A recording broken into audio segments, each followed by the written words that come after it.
लिखो बेटे heading circular motion. बातें अब नहीं बेटे बिल्कुल भी।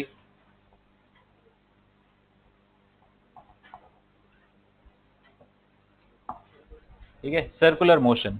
देखो, पिछले चैप्टर में हमने जो मोशन इन 1D पढ़ा और मोशन इन 2D।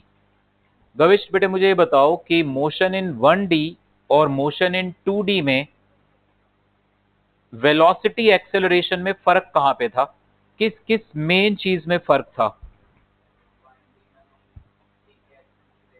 1D में आप अगर गौर करो, जब आप 1D पढ़ रहे थे तो वेलोसिटी का डायरेक्शन और एक्सेलरेशन का डायरेक्शन सिमिलर था। मतलब या तो ये केस था, या तो फिर वेलोसिटी इधर और एक्सेलरेशन इधर, ऐसा। या तो वेलोसिटी और एक्सेलरेशन दोनों एक ही डायरेक्शन में थे या उल्टे डायरेक्शन में थे। तो या तो मोशन एक्सेलरेटेड था या फिर मोशन रिटार्डेड था। और मोर ओवर ए की वैल्यू कांस्टेंट थी तो ठीक, वेरिएबल थी तो उस हिसाब से हमने इंटीग्रेशन डिफरेंशिएशन यूज कर लिया। ठीक है, accordingly we proceeded. Projectile motion वगैरह हमने पढ़ा तो वहां वी हैव सीन दैट कि वेलोसिटी का डायरेक्शन कुछ और है, एक्सेलरेशन का डायरेक्शन कुछ और है। ठीक है, एक सेकेंड बस। वेलोसिटी और एक्सेलरेशन के डायरेक्शन 2D मोशन में सेम नहीं होते। ठीक, प्रिसाइसली अगर मैं प्रोजेक्टाइल मोशन की बात करूं तो प्रोजेक्टाइल मोशन में ऐसे इस तरह से मोशन था, वेलोसिटी का डायरेक्शन तो चेंज हो रहा था, एक्सेलरेशन का डायरेक्शन हमेशा कांस्टेंट था। वेलोसिटी का डायरेक्शन लगातार बदलता जा रहा था, एक्सेलरेशन का डायरेक्शन, मतलब कुल मिला के अगर तुम्हें वेलोसिटी और एक्सेलरेशन के बीच में कोई एंगल दिख रहा है, then it cannot be 1D motion, then this will go in some curved path। अगर वेलोसिटी और एक्सेलरेशन, ये वेलोसिटी का डायरेक्शन है, ये एक्सेलरेशन। अब हम सर्कुलर मोशन या फिर प्रिसाइसली मैं कह सकता हूं जनरल वे में एंगुलर मोशन पढ़ने जा रहे हैं। ठीक है, प्रोजेक्टाइल मोशन को भी आप एंगुलर मोशन में डील कर सकते हो, मैं बताऊंगा आपको क्यों, कैसे। ठीक है, एंगुलर जनरल में अगर बात करूं तो एंगुलर मोशन, स्पेसिफिक अगर मैं बात करूं तो सर्कुलर मोशन। ठीक है, मतलब अब हम कई सारी और इंटरेस्टिंग चीजें सीखेंगे। जैसे अगर मान लो पार्टिकल ऐसे किसी भी कर्व पाथ में जा रहा है, किसी भी कर्व पाथ में, तो वी विल लर्न दैट इस जगह पे इसकी वेलोसिटी का डायरेक्शन तो इधर होगा, this will be the direction of velocity. Velocity तो हमेशा इस कर्व के टेंजेंशियल डायरेक्शन में होगी, हाँ या ना। एक्सेलरेशन लेट्स से इस डायरेक्शन में है, this is acceleration. So acceleration का वो कंपोनेंट जो वेलोसिटी की तरफ होगा, that is a cos theta, इसको हम नाम देंगे टेंजेंशियल एक्सेलरेशन, है ना। अब हम एक्सेलरेशन के कंपोनेंट्स वगैरह करके भी डील, एक्सेलरेशन का वो कंपोनेंट जो वेलोसिटी की तरफ है उसको क्या नाम देंगे हम?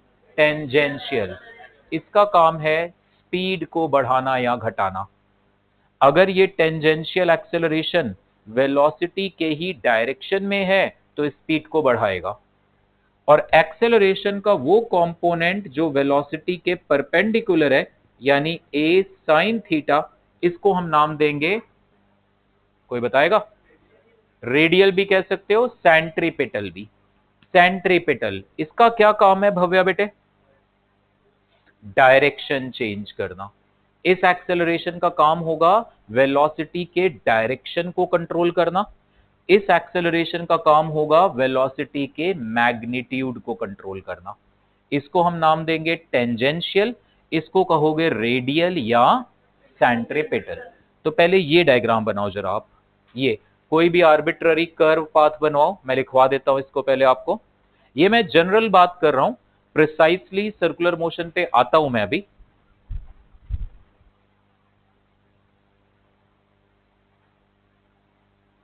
थोड़ा तेज बेटा, स्पीड बढ़ाओ थोड़ी डायग्राम्स वगैरह बनाने की, right. component of acceleration, component of acceleration parallel to direction of velocity, component of acceleration parallel to direction of velocity is responsible for change in speed. Component of acceleration parallel to direction of velocity is responsible for change in speed. It is called tangential acceleration. It is called tangential acceleration. Taranpreet बेटे video camera on करके बैठो. It is called tangential acceleration. Tangential acceleration को हम ऐसे लिखेंगे at is equal to d by dt of velocity का magnitude. ऐसे, ठीक है. पहले वेलोसिटी मैंने आपको दे दी, आप पहले ढूंढो वेलोसिटी का मैग्नीट्यूड, फिर करो उसको डिफरेंशिएट. ऐसा करने से तुम्हें क्या मिलेगा? Tangential acceleration. कविष्ट बेटे, अगर मैंने ऐसे लिखा d by dt of v bar, इसमें और इसमें क्या फर्क है बेटे? यहां पे आप वेलोसिटी वेक्टर को एज इट इज, आपने मैग्नीट्यूड नहीं लिया, आप वेलोसिटी वेक्टर को एज इट इज डिफरेंशिएट कर रहे हो. वो तुम्हें देगा नेट एक्सेलरेशन, ये वाला नेट एक्सेलरेशन. और अगर तुम वेलोसिटी का पहले मैग्नीट्यूड ढूंढ के फिर उसको डिफरेंशिएट करोगे तो वो तुम्हें ये वाला एक्सेलरेशन देगा.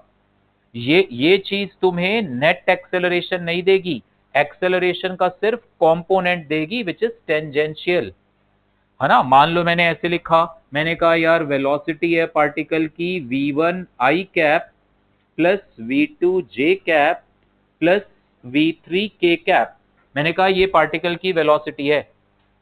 मैंने कहा मुझे एक्सेलरेशन बताओ. अगर इसको यूज करोगे a bar that is d by dt of v बार, सो ये क्या आ जाएगा? d by dt of v बार लिखोगे आप, d by dt of v1 i cap plus d by dt of v2 j cap plus d by dt of v3 k cap. ये तुम्हें total acceleration देगा. मान लो मैंने कहा v1 की value है t स्क्वायर, तो v1 की वैल्यू t स्क्वायर है तो यहां पे क्या आएगा? 2t. मान लो मैंने कहा v2 की वैल्यू 10 है, मतलब इस पार्टिकल की वेलोसिटी का y कंपोनेंट नहीं बदल रहा, v2 की वैल्यू 10 है, तो 10 का डिफरेंशिएशन क्या आ जाएगा? 0. तुम कहोगे y एक्सिस वाली वेलोसिटी नहीं बदल रही, तो y एक्सिस की ओर कोई एक्सेलरेशन ही नहीं होगा, है ना. सेम वे v3 कुछ भी दिया होगा. और ये वाला मेथड क्या कहेगा? I am writing here, tangential acceleration तुम्हें देगा d by dt of under root of v1 square plus v2 square plus v3 square. ये टेंजेंशियल एक्सेलरेशन. तुम वेलोसिटी के मैग्नीट्यूड को डिफरेंशिएट करोगे तो तुम्हें टेंजेंशियल एक्सेलरेशन मिलेगा. तुम वेलोसिटी को as it is vector notations में लिख के डिफरेंशिएट करोगे तो तुम्हें क्या मिलेगा? Net acceleration. That is the difference. ये रहा नेट एक्सेलरेशन और ये रहा टेंजेंशियल एक्सेलरेशन. तो जसनूर बेटे, इन सब में ये बेचारा कहां गया? ये डायरेक्शन नहीं देगा, ये डायरेक्शन को चेंज करता है. ये कब से डायरेक्शन देने लग गया? ये तो इसकी वैल्यू कैसे ढूंढेंगे? इसकी वैल्यू आगे जाके हम सीखेंगे. We call it radial acceleration. This is equal to speed square by radius of curvature. इसकी वैल्यू हम हमेशा ऐसे ढूंढेंगे. ये हम प्रूव करेंगे आज की क्लास में, v स्क्वायर बाय r. तो वेरी इंटरेस्टिंग. अब आज आप एक स्टेप और आगे सीख रहे हो चीजें कि एक्सेलरेशन और वेलोसिटी के बीच एंगल है, तो एक्सेलरेशन के वो जो दो कंपोनेंट हैं वो अपना अपना रोल प्ले कर रहे हैं. एक्सेलरेशन के टेंजेंशियल कंपोनेंट का रोल है क्या? स्पीड को कंट्रोल करना, बढ़ाना या घटाना. और एक्सेलरेशन के दूसरे वाले कंपोनेंट जो वेलोसिटी के परपेंडिकुलर है, उसका काम है डायरेक्शन को कंट्रोल करना, डायरेक्शन को चेंज करना. ठीक है, इसको नोट कर लो बेटे. ये at is d by dt of mod v. सब अच्छे से नोट्स बहुत अच्छे से बनाओ अपने. भूल जाते हैं बच्चे, 12th के बच्चों को पढ़ा रहे होते हैं, सब बेसिक फंडामेंटल्स गायब होते हैं.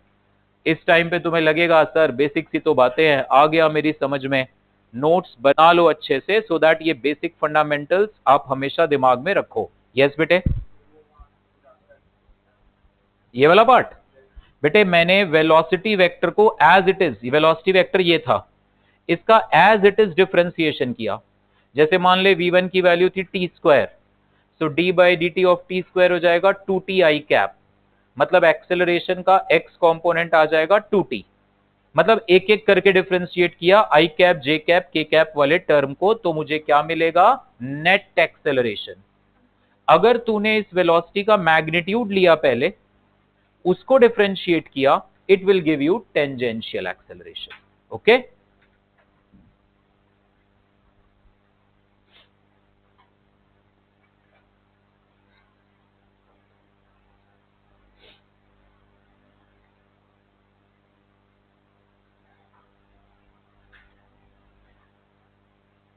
हरनूर बेटे, अगर मैंने कहा टेंजेंशियल एक्सेलरेशन 0 है, इसका क्या मतलब है? टेंजेंशियल एक्सेलरेशन 0 है, इसका मतलब ये एक्सेलरेशन नेट वेलोसिटी के परपेंडिकुलर इधर रहा होगा भाई, तभी ना ऐसा होगा। टेंजेंशियल एक्सेलरेशन 0 मतलब cos थीटा 0, cos थीटा 0 यानी थीटा कितना, 90, यानी वेलोसिटी और एक्सेलरेशन के बीच एंगल क्या होगा, 90। टेंजेंशियल एक्सेलरेशन 0 का जीवन मतलब स्पीड नहीं बदलेगी। टेंजेंशियल एक्सेलरेशन 0 का मतलब पार्टिकल की स्पीड नहीं चेंज होगी। ओके, और अगर मैंने बोला गौरांग रेडियल एक्सेलरेशन 0 मतलब, फिर ये तो स्ट्रेट लाइन में जाना चाहेगा भाई, ये तो डायरेक्शन चेंज करवाता था। अगर रेडियल एक्सेलरेशन ही नहीं है तो इसका मतलब पार्टिकल कर्व पाथ पे जा ही नहीं सकता, क्योंकि इस एक्सेलरेशन के बिना तो उसका डायरेक्शन ही नहीं बदलेगा। तो अगर ये एक्सेलरेशन नहीं है तो इसका मतलब particle has to go on straight line. Okay, समझना, दोनों का अपना अपना। ये है ही नहीं, यही तो डायरेक्शन चेंज करवाता था, ये तो है ही नहीं, तो इसका मतलब पार्टिकल फिर कर्व पाथ में जा ही नहीं पाएगा। ओके, समझ लेना ध्यान से, ठीक है। नाउ कुछ बेसिक टर्म्स पे आते हैं। जनरल में पहले ये एंगुलर मोशन, सर्कुलर मोशन साथ में ही कवर हो जाएगा। आप राइट टॉपिक, सब टॉपिक एंगुलर डिस्प्लेसमेंट। ओके बेटे, एंगुलर डिस्प्लेसमेंट, हरनूर बेटे बोलो, एंगुलर डिस्प्लेसमेंट कुछ आइडिया कोई देखे क्या, आपके नेक ख्याल है इस बारे में? यस गीतांश।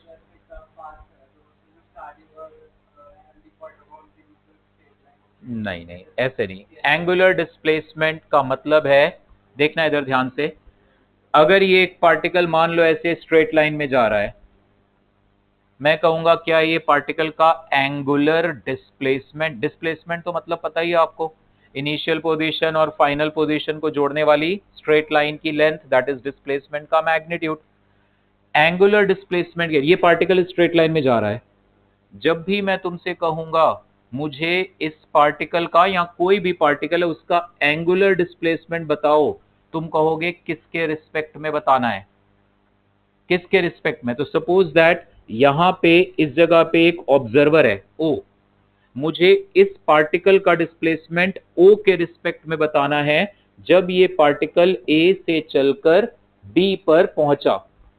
तो जब ये पार्टिकल ए पर है तो ए से O, this is called position vector R1। जब ये पार्टिकल चलते चलते बी पर पहुंचा तो ये पोजीशन वेक्टर, इसको रेडियस वेक्टर भी बोल सकते हो, ये हो गया R2। तो इस पार्टिकल का पोजीशन वेक्टर इस पर्सन के रिस्पेक्ट में कितना घूम गया इन द गिवन टाइम, ए से बी इस पार्टिकल को जाने में टाइम लगा delta T, delta T time में इस पार्टिकल का पोजीशन वेक्टर ओ के रिस्पेक्ट में डेल्टा थीटा घूमा, तो this delta theta is called angular displacement. It is the angle by which position vector of the particle with respect to observer changes. Yeah, it is the angle by which position vector rotates. That is called angular displacement. Circular motion के case में by default मैं आपसे कहूंगा ये particle circle में घूम रहा है, मैं आपसे कहूंगा जब ये पार्टिकल ए से चलकर बी पर गया इसका एंगुलर डिस्प्लेसमेंट बताओ, तो बाय डिफॉल्ट तुम सर्कल के सेंटर के रिस्पेक्ट में बताओगे बाय डिफॉल्ट। ठीक है, यहां पे तो मुझे बताना पड़ेगा ना ऑब्जर्वर कहां है। अब इसी पार्टिकल का अगर ऑब्जर्वर यहां पर है O1, तो O1 के रिस्पेक्ट में इसका एंगुलर डिस्प्लेसमेंट 0 है। भाई अब तो ये पोजीशन वेक्टर घूमा ही नहीं ना अब तो। सो O1 के रिस्पेक्ट में इस पार्टिकल का एंगुलर डिस्प्लेसमेंट क्या है? 0। इस O2 के रिस्पेक्ट में इसका एंगुलर डिस्प्लेसमेंट क्या है? Delta theta. So it is the angle by which position vector gets rotated, that's all. Circular motion के केस में बाय डिफॉल्ट मैं एंगुलर डिस्प्लेसमेंट हमेशा बताऊंगा सेंटर के रिस्पेक्ट में। अगर क्वेश्चन में उसने कुछ स्पेसिफाई किया तो बात अलग है। कुछ नहीं बोला, मुझे सिंपली बोला यार ये पार्टिकल ए से बी गया, इसका एंगुलर डिस्प्लेसमेंट बताओ। तो एंगुलर डिस्प्लेसमेंट मतलब ये वेक्टर कितना रोटेट कर गया, दिस इज डेल्टा थीटा। तुम कहो नहीं सर एक काम करो, जब ये पार्टिकल ए से बी गया मुझे सेंटर नहीं, मुझे इस पॉइंट ए के रिस्पेक्ट सॉरी पी के रिस्पेक्ट में बताओ जरा एंगुलर डिस्प्लेसमेंट क्या है, कितना होगा भव्या? पी के रिस्पेक्ट में इस पार्टिकल जब ये ए से बी गया angular displacement delta theta bye 2। Theorem पढ़ी हुई है आप लोगों ने 10th क्लास में। सो सेम पार्टिकल का एंगुलर डिस्प्लेसमेंट पी पॉइंट के रिस्पेक्ट में ओ के रिस्पेक्ट वाले डिस्प्लेसमेंट का आधा। सो कुल मिला के एंगुलर डिस्प्लेसमेंट मतलब angle by which the radius vector will rotate, that's all. Circle के केस में बाय डिफॉल्ट हम सेंटर के अबाउट लेंगे अगर कुछ नहीं मेंशन है तो। ओके, दोनों डायग्राम बनाओ।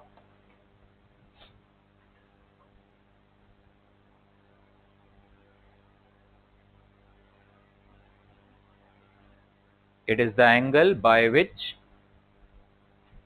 position vector of the given particle with respect to given observation point rotates. ठीक है, that is called angular displacement. Clear एकदम? कोई भी कर्व्ड मोशन है इस तरह से ऐसे ऐसे पार्टिकल ये ऐसे कर्व पाथ में गया। ठीक है, मैंने कहा जब ये पार्टिकल A से यहां B तक गया बताओ इसका एंगुलर डिस्प्लेसमेंट क्या है। सर्कल के केस में तुम नहीं बताओगे तो बाय डिफॉल्ट मैं सेंटर के अबाउट बता दूंगा। इस केस में तुम्हें बताना पड़ेगा किसके रिस्पेक्ट में पूछ रहे हो एंगुलर डिस्प्लेसमेंट। मैं रेडियस वेक्टर क्या लूं? Position vector. पोजीशन वेक्टर या रेडियस वेक्टर में क्या कंसीडर करूं?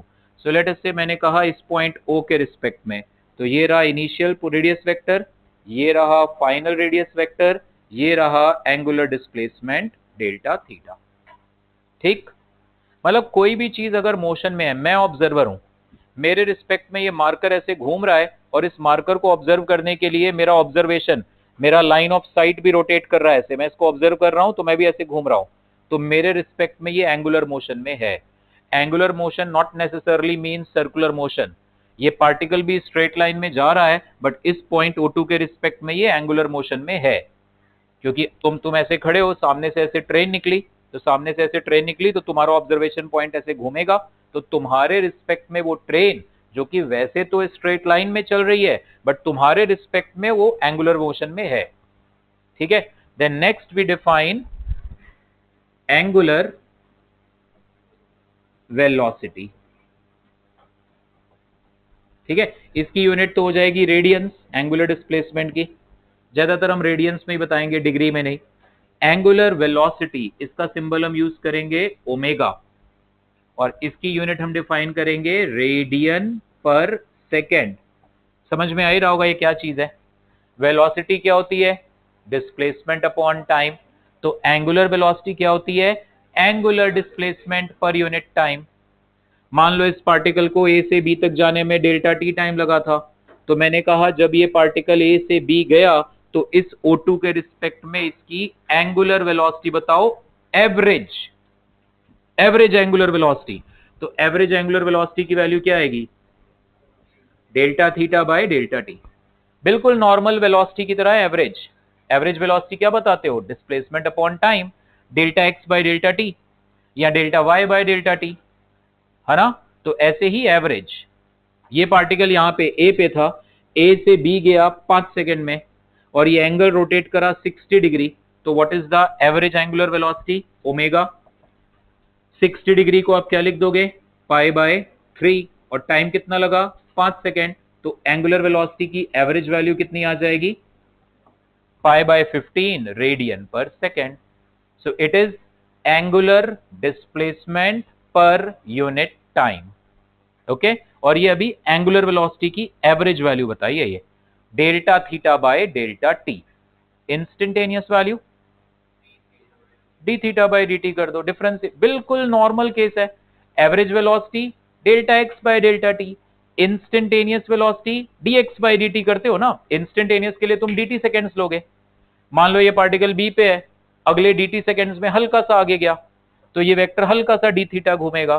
सो एंगुलर वेलोसिटी की इंस्टेंटेनियस वैल्यू तुम कैसे बताओगे? D theta by D t. और एवरेज वेलोसिटी कैसे बताओगे? Delta theta by delta t. Okay, बिल्कुल नॉर्मल केस की तरह है जैसे एवरेज वेलोसिटी और इंस्टेंटेनियस वेलोसिटी. वो delta x by delta t, d x by D t, ये delta theta by delta t और d theta by D t. Okay, note कर लो. Average angular velocity, average angular velocity is omega equals delta theta by delta T.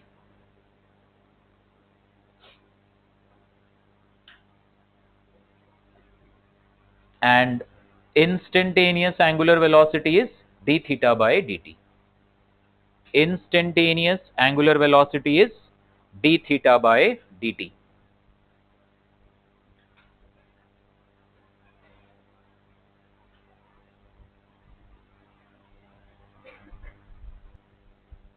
इसके बाद आता है angular acceleration.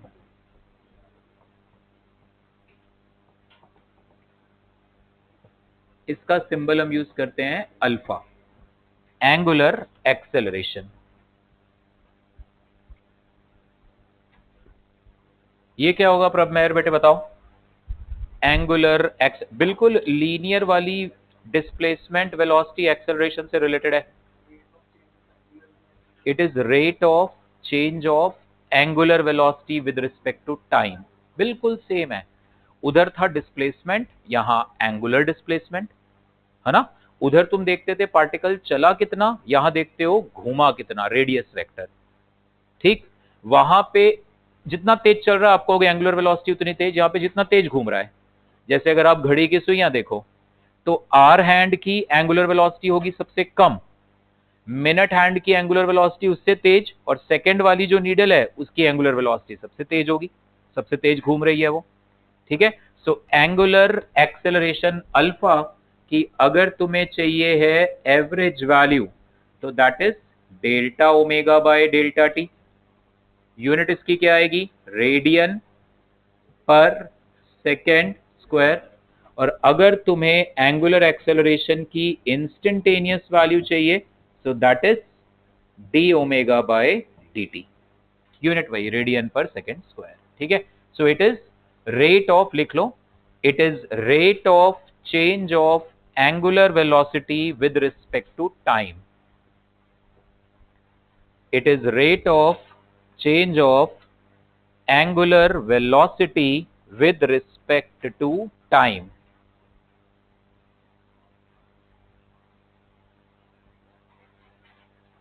ठीक है, कनेक्ट करना अच्छे से चीजों को. आकृति बेटे ध्यान देना, पूरा समझ आ रही है बात? Angular displacement, angular velocity, angular acceleration. Okay,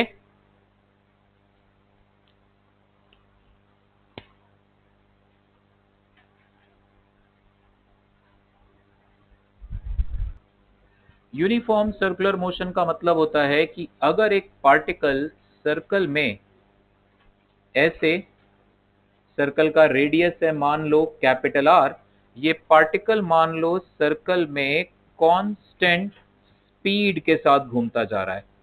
speed इस पार्टिकल की चेंज नहीं हो रही. ऑफ कोर्स वेलोसिटी तो चेंज करेगी, डायरेक्शन इसका लगातार चेंज हो रहा है तो वेलोसिटी तो चेंज करेगी. ये कांस्टेंट स्पीड से, जैसे घड़ी की सुइयां, कांस्टेंट स्पीड पे ऐसे ये सर्कल में पार्टिकल ऐसे ऐसे घूमता जा रहा है ना. अगर इसकी स्पीड मानो ऐसे घूमते घूमते तेज होती जा रही है तो that is not uniform circular motion. अगर इसकी स्पीड घूमते घूमते घूमते घूमते ऐसे स्लो होती जा रही है तो that is not uniform circular motion. मान लो आप कार चला रहे हो, तो शुरू में जब आपने कार को रेस दी तो कार के टायर का एंगुलर वेलोसिटी धीरे धीरे बढ़ता जाएगा। अब आप कार एक कांस्टेंट 60 किलोमीटर पर आवर पे चला रहे हो, तो अब वो जो टायर घूम रहा है वो एंगुलर वेलोसिटी कांस्टेंट है। Same thing is valid for fan. आपने फैन को जब बंद किया, उसके बाद अब ये घूमते घूमते घूमते घूमते स्लो डाउन होकर रुक रहा है, that is not uniform circular motion. So uniform circular motion का मतलब पार्टिकल एक कांस्टेंट स्पीड पर सर्कल में जा रहा है। ठीक है, this speed is in this direction, let's say v, ऐसे वेलोसिटी का डायरेक्शन इधर है। ठीक है, इस केस में जो एंगुलर एक्सेलरेशन अल्फा आएगा दैट विल बी 0, क्योंकि इस पार्टिकल की जो एंगुलर वेलोसिटी ओमेगा है वो एंगुलर वेलोसिटी भी क्या आएगी, कांस्टेंट। ये कांस्टेंट रेट पर घूम रहा होगा। मान लो 1 सेकंड में ये 10 डिग्री घूमा, तो अगले 1 सेकंड में भी तो 10 डिग्री घूमेगा, अगले 1 सेकंड में भी तो 10 डिग्री घूमेगा। तो इस पार्टिकल के रोटेशन का जो रेट है यानी एंगुलर वेलोसिटी वो बदल नहीं रही। सो यूनिफॉर्म सर्कुलर मोशन का मतलब particle is rotating in a circular path at a constant speed और at a constant angular velocity. Angular acceleration कितना आएगा इसका, 0। जीवन, एक्सेलरेशन कितना आएगा इसका, इस पार्टिकल का एक्सेलरेशन कितना होगा।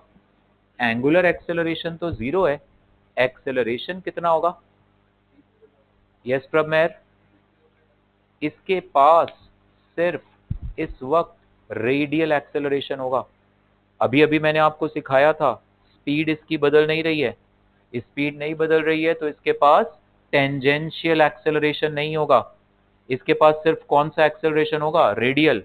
तो ये मत कहना सर यूनिफॉर्म सर्कुलर मोशन मतलब एक्सेलरेशन 0 ना, एंगुलर एक्सेलरेशन 0। शिवांश अलर्ट होके बैठो बेटा एकदम, एंगुलर एक्सेलरेशन 0, एक्सेलरेशन 0 नहीं है। एक्सेलरेशन इसके पास कितना आएगा, रेडियल आएगा, दैट इज v²/r। हाँ, इसका टेंजेंशियल एक्सेलरेशन 0 होगा, क्योंकि टेंजेंशियल एक्सेलरेशन तो हमने देखा है स्पीड गवर्न करता है, स्पीड तो बदल नहीं रही, तो टेंजेंशियल एक्सेलरेशन 0 होगा। ठीक है, इसको एक पूरा चक्कर लगाने में, पूरा चक्कर लगाने में आप क्या लिखोगे, आप लिखोगे ओमेगा एवरेज या ओमेगा इंस्टेंटेनियस। इस केस में सेम होगा यार, तुम हमेशा 60 किलोमीटर पर आवर से चल रहे हो तो तुम्हारी एवरेज वेलोसिटी भी 60 आएगी, इंस्टेंटेनियस भी 60 आएगी। सेम वे अगर पार्टिकल एक ही ओमेगा पे घूमता जा रहा है तो ओमेगा की एवरेज वैल्यू क्या और इंस्टेंटेनियस वैल्यू क्या, वो तो सेम ही आएंगी। ठीक, एक पूरा चक्कर लगाने में इसने कितना एंगल घूमा, 2 पाई। हमने क्या पढ़ा था, ओमेगा की value, average value delta theta by delta T. एक पूरा चक्कर लगाने में ये कितना एंगल घूम गया, 2 पाई। एक पूरा चक्कर लगाने में जो टाइम लिया that is called time period. Omega को मैं सिर्फ ओमेगा लिख दे रहा हूं क्योंकि जब यूनिफॉर्म सर्कुलर मोशन है तो एवरेज या इंस्टेंटेनियस वैल्यू में कोई फर्क नहीं है, समझ रहे हो ना बात को। तो इसलिए अब आप इसका टाइम पीरियड क्या बोल सकते हो, 2 पाई/ओमेगा, या ओमेगा क्या बोल सकते हो, 2 पाई टाइम पीरियड। जैसे अर्थ अपनी एक्सिस पे घूम रही है, that is uniform circular motion, हर 24 घंटे में एक रोटेशन कंप्लीट कर रही है अर्थ। तो अगर मैंने कहा अर्थ, तुम पहले चेक करोगे इस रिलेशन को, तुम सिर्फ, हरनूर बेटे प्लीज इधर ध्यान दो, इस रिलेशन को तुम सिर्फ तभी यूज करना जब यूनिफॉर्म सर्कुलर मोशन है। आगे जाके जल्दीबाजी में बस तुम लोग ये रिलेशन लगा देते हो, पता चला पार्टिकल की स्पीड बढ़ती जा रही थी, तब ये रिलेशन मत लगाना जसनूर। ये रिलेशन सिर्फ कब लगेगा, व्हेन यू एंश्योर कि यार ये तो कांस्टेंट ओमेगा पे घूमता जा रहा है। जैसे अर्थ का अपनी एक्सिस पे रोटेशन, अगर मैंने कहा अर्थ अपनी एक्सिस पे घूम रही है, इसकी एंगुलर वेलोसिटी बताओ, तो आप लिखोगे अर्थ की अपनी एक्सिस पे एंगुलर वेलोसिटी 2 पाई, टाइम कितना है 24 hours into 60 minute into 60 second, ये एंगुलर वेलोसिटी आएगी रेडियन पर सेकेंड। कैलकुलेशन है वो बाद में आप सॉल्व कर लेना। अगर मैंने कहा अर्थ का सन के अबाउट नियरली सर्कुलर मोशन मानते हुए, वैसे इलिप्टिकल होता है बट वो इलिप्स ऑलमोस्ट सर्कल होता है हमारी अर्थ के केस में। किसी और प्लैनेट्स के केस में जरूरी नहीं है सर्कल हो। हमारी अर्थ का जो इलिप्टिकल ऑर्बिट है वो लगभग सर्कुलर है। तो अगर मैं सर्कुलर मोशन मानूं यूनिफॉर्म सन के अबाउट, ठीक है, यूनिफॉर्म मानूं, यूनिफॉर्म होता नहीं है। अर्थ जब दूर होती है तो थोड़ा स्लो चलती है, पास होती है तो थोड़ा तेज चलती है, ये हम आगे सीखेंगे। उन सब चीजों को अगर मैं भूल जाऊं, मैं मानूं कि अर्थ सन के अबाउट पूरे 365 दिन लेती है यूनिफॉर्म सर्कुलर मोशन में, तो उस केस में एंगुलर वेलोसिटी क्या आएगी? 2π/365 डेज। उसको फिर सेकेंड्स में बदल लोगे आप। ठीक है, समझ में आ रही बात? So whenever it is a uniform circular motion, मतलब omega constant, speed constant, tangential acceleration zero, but acceleration है कौन सा? रेडियल। कितना? ये हम प्रूव करेंगे अभी थोड़ी देर में। एंगुलर एक्सेलरेशन, एंगुलर एक्सेलरेशन क्या करता है? एंगुलर वेलोसिटी बदलता है, वो तो बदल ही नहीं रही। टेंजेंशियल एक्सेलरेशन क्या करता है? स्पीड बदलता है, वो तो बदल ही नहीं रही। डायरेक्शन तो बदल रहा है ना, तो एक्सेलरेशन तो है। कौन सा एक्सेलरेशन है सात्विक बेटे? सेंट्रीपिटल या रेडियल। टाइम पीरियड कितना? 2π/ω। अगर मैं आपसे कहूं ये पार्टिकल एक सेकंड में n रोटेशंस कवर कर रहा है, प्रबंधन अलर्ट बेटे इधर ध्यान, ये पार्टिकल एक सेकंड में n चक्कर लगा रहा है, n is called what? Frequency. तो ओमेगा कितना होगा? 2πn। ओमेगा कितना होगा? 2πn। भाई आप इस 1/t को क्या लिख सकते हो? n नहीं लिख सकते हो? एक सेकेंड में पार्टिकल ने कितने रोटेशंस कवर करे? एक सेकेंड में पार्टिकल ने n रोटेशंस कवर करे। ठीक है, या उल्टा चलो, n रोटेशंस कवर करने में पार्टिकल को एक सेकेंड लगा, एक रोटेशन कवर करने में पार्टिकल को कितना टाइम लगेगा? 1/n, that is time period. ये पार्टिकल एक सेकेंड में 10 बार घूम रहा है, तो 10 चक्कर लगाने में कितना टाइम लगा? एक सेकेंड। तो एक चक्कर लगाने में कितना टाइम लगा? 1/10, that is time period. N को क्या कहते हैं आकृति बेटे? फ्रीक्वेंसी। हर्ट्ज पढ़ा हुआ है 10th क्लास में तुम लोगों ने, 9th में, HERTZ, हर्ट्ज। ये होती है फ्रीक्वेंसी। नाउ ओमेगा की वैल्यू कितनी थी? ओमेगा की वैल्यू थी 2π/t, और t की वैल्यू आ रही है 1/n। सो ओमेगा की वैल्यू कितनी आ जाएगी?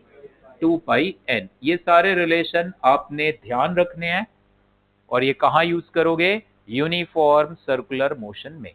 Omega equals 2πn। ठीक है, time period 2π/ω, uniform circular motion में यूज करना। अगर यूनिफॉर्म सर्कुलर मोशन ही नहीं है फिर तो फ्रीक्वेंसी बदल रही होगी, है ना? हालांकि इस रिलेशन को हम यूज करेंगे, हम कहेंगे फ्रीक्वेंसी तेज हो गई, ओमेगा भी तेज हो गया, है ना? नोट करो इसको। सबसे पहले डायग्राम बनाओ।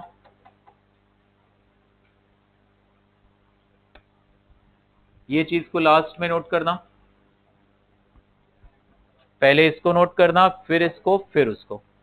यस बेटे, n is called frequency, number of rotations in 1 second। इसकी यूनिट होती है hertz.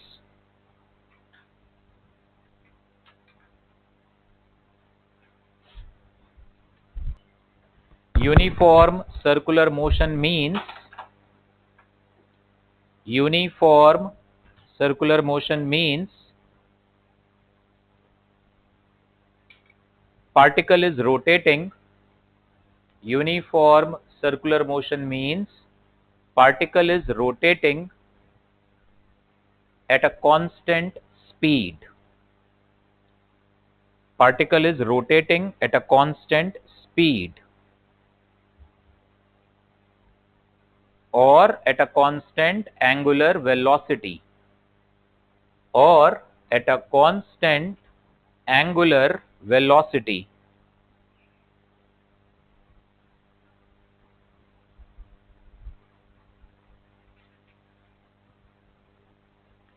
Its angular acceleration will be zero.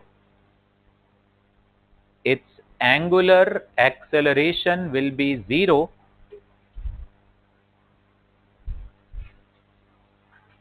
but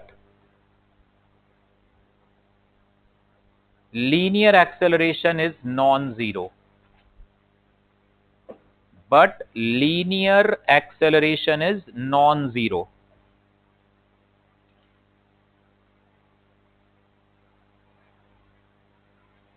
ठीक है, आगे लिखो, tangential acceleration is zero, tangential acceleration is zero, but radial acceleration is v square by r.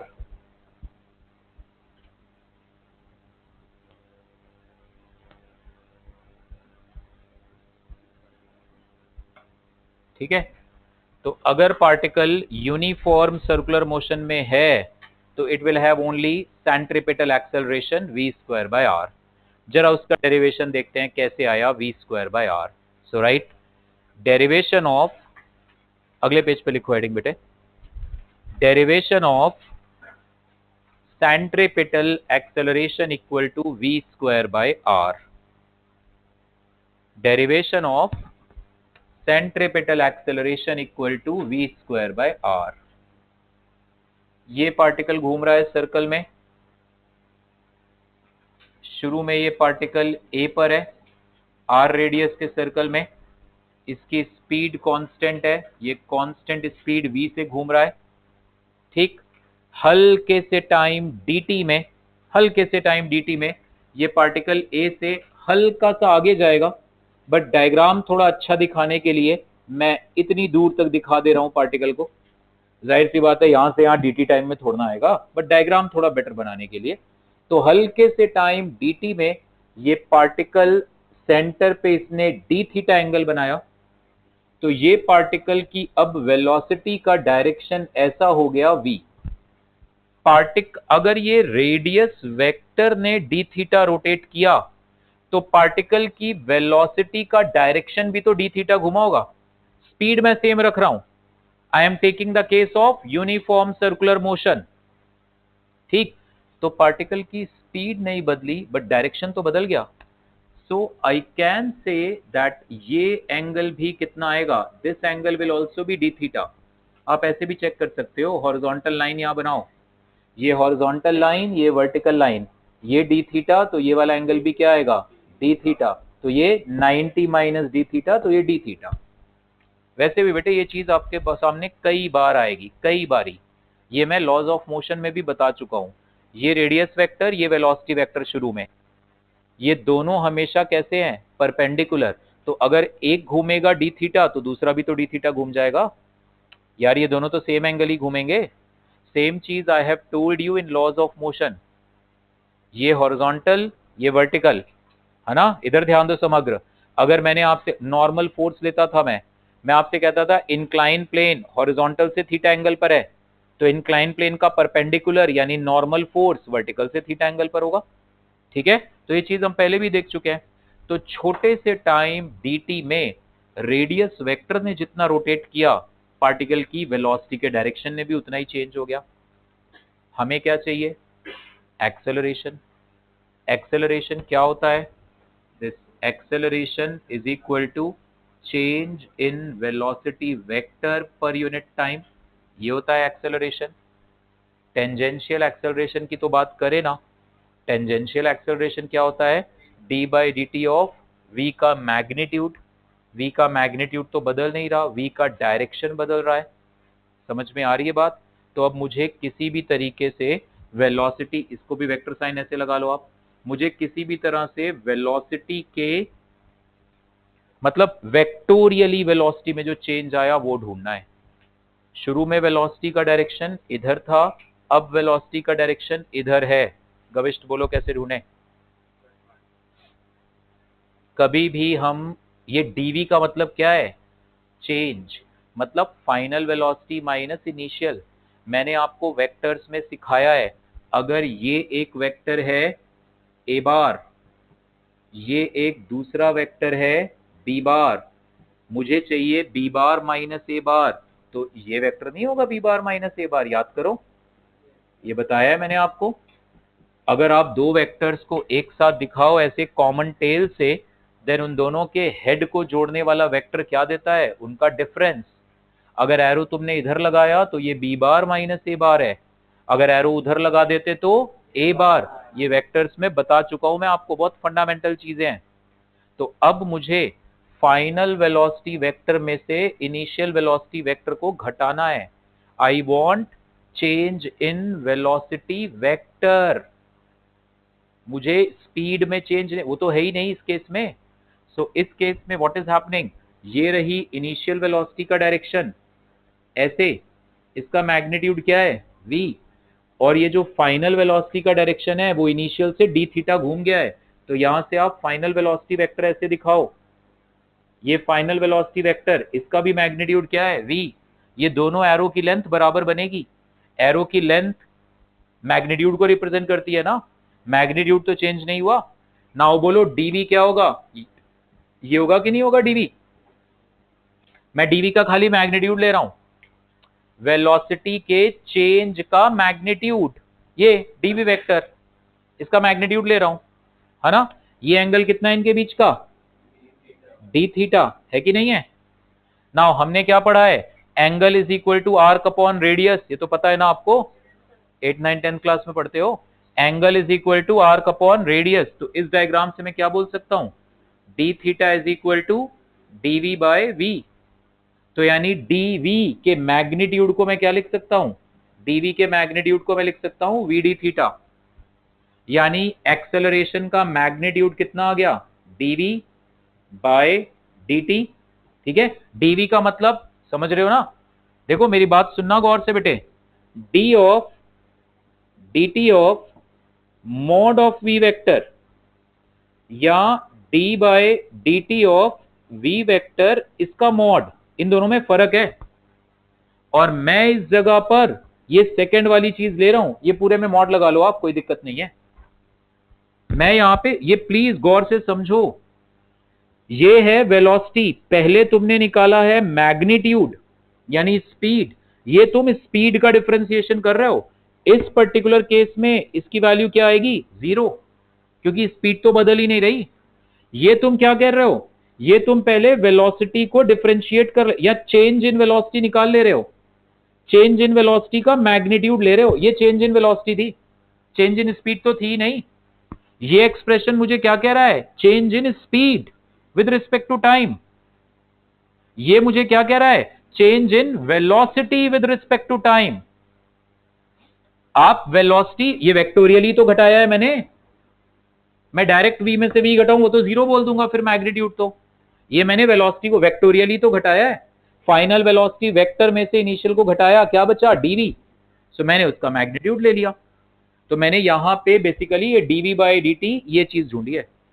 ठीक, तो ये एक्सेलरेशन कितना आ रहा है, dv by dt, so this acceleration is dv by dt, ये मैंने ऐसे लिख दिया, मैंने वेलोसिटी को वेक्टोरियली घटाया है।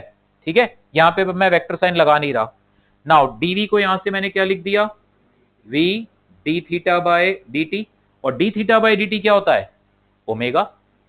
d थीटा बाय dt तो आज देखा हमने, Vinayak alert, d theta by dt हमने क्या देखा है, क्या होता है, ओमेगा।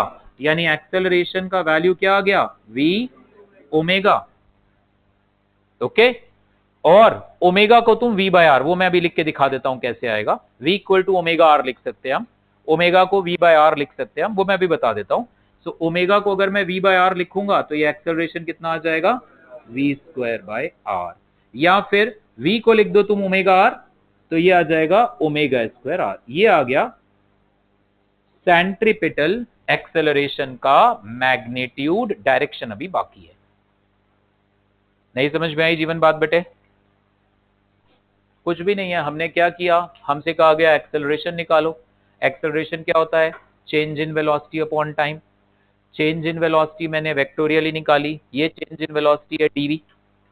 इस डायग्राम से मैंने देखा कि d थीटा है dv अपॉन v, तो यहां से dv की वैल्यू निकाली और यहां पे रख दी, दैट्स ऑल, और कुछ नहीं किया। ये हमने कैलकुलेट किया है एक्सेलरेशन नेट, क्योंकि इस केस में टेंजेंशियल एक्सेलरेशन तो है ही नहीं ना, ये पार्टिकल यूनिफॉर्म सर्कुलर मोशन में जा रहा है, तो टेंजेंशियल एक्सेलरेशन तो है ही नहीं, there is only centripetal acceleration, उसका ये मैग्नीट्यूड है। ओके, नोट करो इसको बेटे।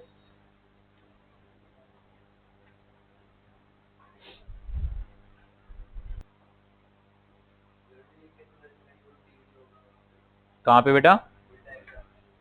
ये ओ यार, फाइनल माइनस इनिशियल तो चेंज इन वेलोसिटी होगा ना। चेंज है final vector minus initial vector यानी चेंज। डीवी क्या है?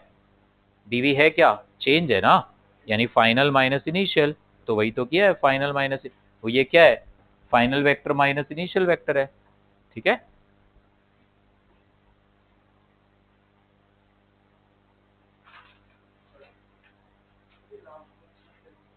कौन सा बेटे? ये लिख लेना, as v is equal to omega R, वहां से आया, वो मैं भी करवा दे रहा हूं। हाँ हाँ, डिफ्रेंसिएशन की जरूरत ही नहीं पड़ी ना, हमें dv बाई डी टी लिखा, यहाँ से d theta by D t, और d theta by D T तो ओमेगा होता है, आज ही देखा हमने। ओमेगा क्या होता है? चेंज इन एंगुलर वेलोसिटी पर यूनिट टाइम। एक बार फिर से ध्यान से समझ लो इसको, हमें क्या ढूंढना था? एक्सेलरेशन। एक्सेलरेशन क्या होता है? चेंज इन वेलोसिटी पर यूनिट टाइम। यहां पे वेलोसिटी का सिर्फ डायरेक्शन बदल रहा है, मैग्नीट्यूड नहीं बदल रहा। डायरेक्शन बदल रहा है तो क्या, वेलोसिटी तो बदल रही है। पहले वेलोसिटी इधर थी, बाद में वेलोसिटी इधर हो गई, तो उसे मैंने यहां दिखाया भव्या बेटे, ये पहली वाली वेलोसिटी है, ये बाद वाली। ठीक है, तो ये चेंज नहीं देगा वेलोसिटी का, ये पहला वेक्टर है, ये दूसरा है, तो ये चेंज इन वेक्टर आएगा। ठीक, तो इसका मतलब ये एक्सेलरेशन हुआ dv by D T, dv by D t. और इस वाले डायग्राम से मुझे ये इंफॉर्मेशन मिली थी, ये इस डायग्राम से इंफॉर्मेशन मिली थी। एक्सेलरेशन था dv बाई डी टी, इस डायग्राम से मैंने लिखा d theta is dv upon v, this angle is equal to arc upon radius. यहाँ पे रेडियस का काम कौन कर रहा है? v, so angle is arc upon radius, वो लिखा मैंने, तो यहां से dv आ गया v d थीटा। इस dv की वैल्यू मैंने एक्सेलरेशन के इस एक्सप्रेशन में सब्स्टिट्यूट कर दी, बस। डी थीटा बाय, ये इंपॉर्टेंट है, अभी आपके स्कूल एग्जाम आएंगे, वहां पे डेरिवेशन आता है पूरे 3 या 5 मार्क्स में। Derive the expression for centripetal, और वहां पे ऐसे ही लिख के आओगे, नंबर चले जाते हैं फिर। पूरा एक्सप्लेन करके आना, एक्सप्लेन अच्छे से, ये बताना ये डायग्राम क्या है, हम कैसे वेलोसिटी का डिफरेंस ढूंढ रहे हैं। dv, this is change in velocity हम ढूंढ रहे हैं।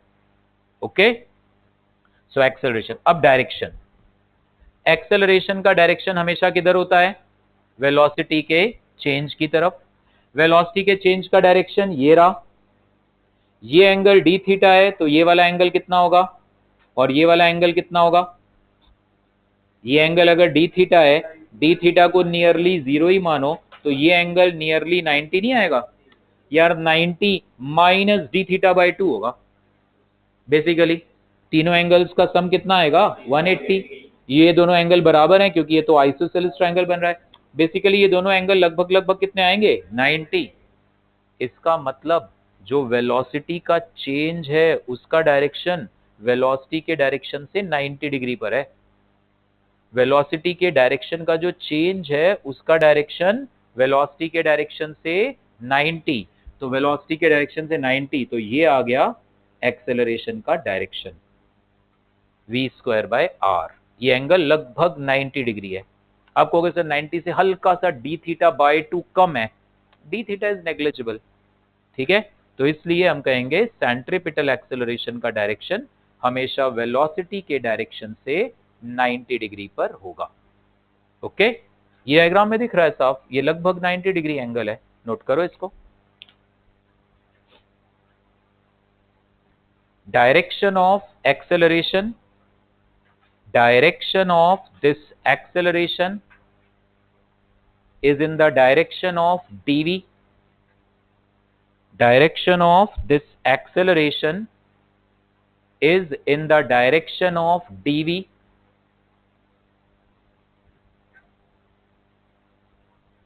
and dv is at 90 degree from v. dv is at 90 degree from v,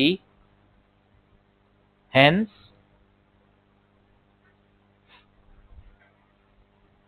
this centripetal acceleration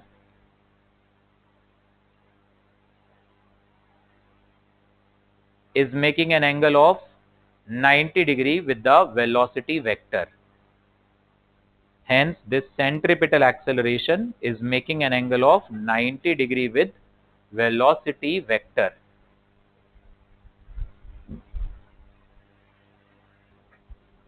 now right relation between linear and angular variables. यहां पे बस वही आएगा, angle is arc upon radius, उससे सब हो जाएगा। देखो इधर, ये पार्टिकल ऐसे सर्कल में घूम रहा है, ये रेडियस है आर, ये पार्टिकल ए से छोटे से टाइम dt में b पर पहुंचा, इसका रेडियस वेक्टर कितना रोटेट कर गया, d थीटा। इसने डिस्टेंस कितना ट्रेवल किया a से b, ये arc length dl, d theta is equal to what, dl by r, है ना, बहुत बेसिक सा है, कुछ भी नहीं है। This angle is equal to arc upon radius, दोनों तरफ जरा dt से डिवाइड कर दो, so d theta by dt this is equal to 1 upon r times dl by dt। d theta by dt क्या हो जाएगा, एंगुलर वेलोसिटी की instantaneous value. dl upon dt क्या, यार डिस्टेंस अपॉन टाइम है ना, तुम वेलोसिटी भी बोल सकते हो, क्योंकि जब इतना छोटा सा dl है तो डिस्प्लेसमेंट और डिस्टेंस सेम ही होंगे। सो dl अपॉन dt को मैंने लिखा v बाय r, तो यहां से v इज इक्वल टू कितना आ गया, ओमेगा r आ गया। सिंपल, ये जो अभी हमने यूज किया था पीछे, है ना। तो लीनियर स्पीड और एंगुलर स्पीड में क्या रिलेशन आएगा, v इक्वल्स ओमेगा r।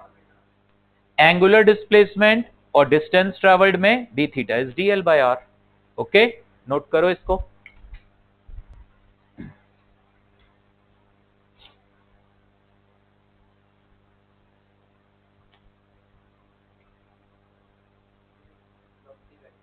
नहीं नहीं, मैग्नीट्यूड है उसका खाली, ओमेगा आर।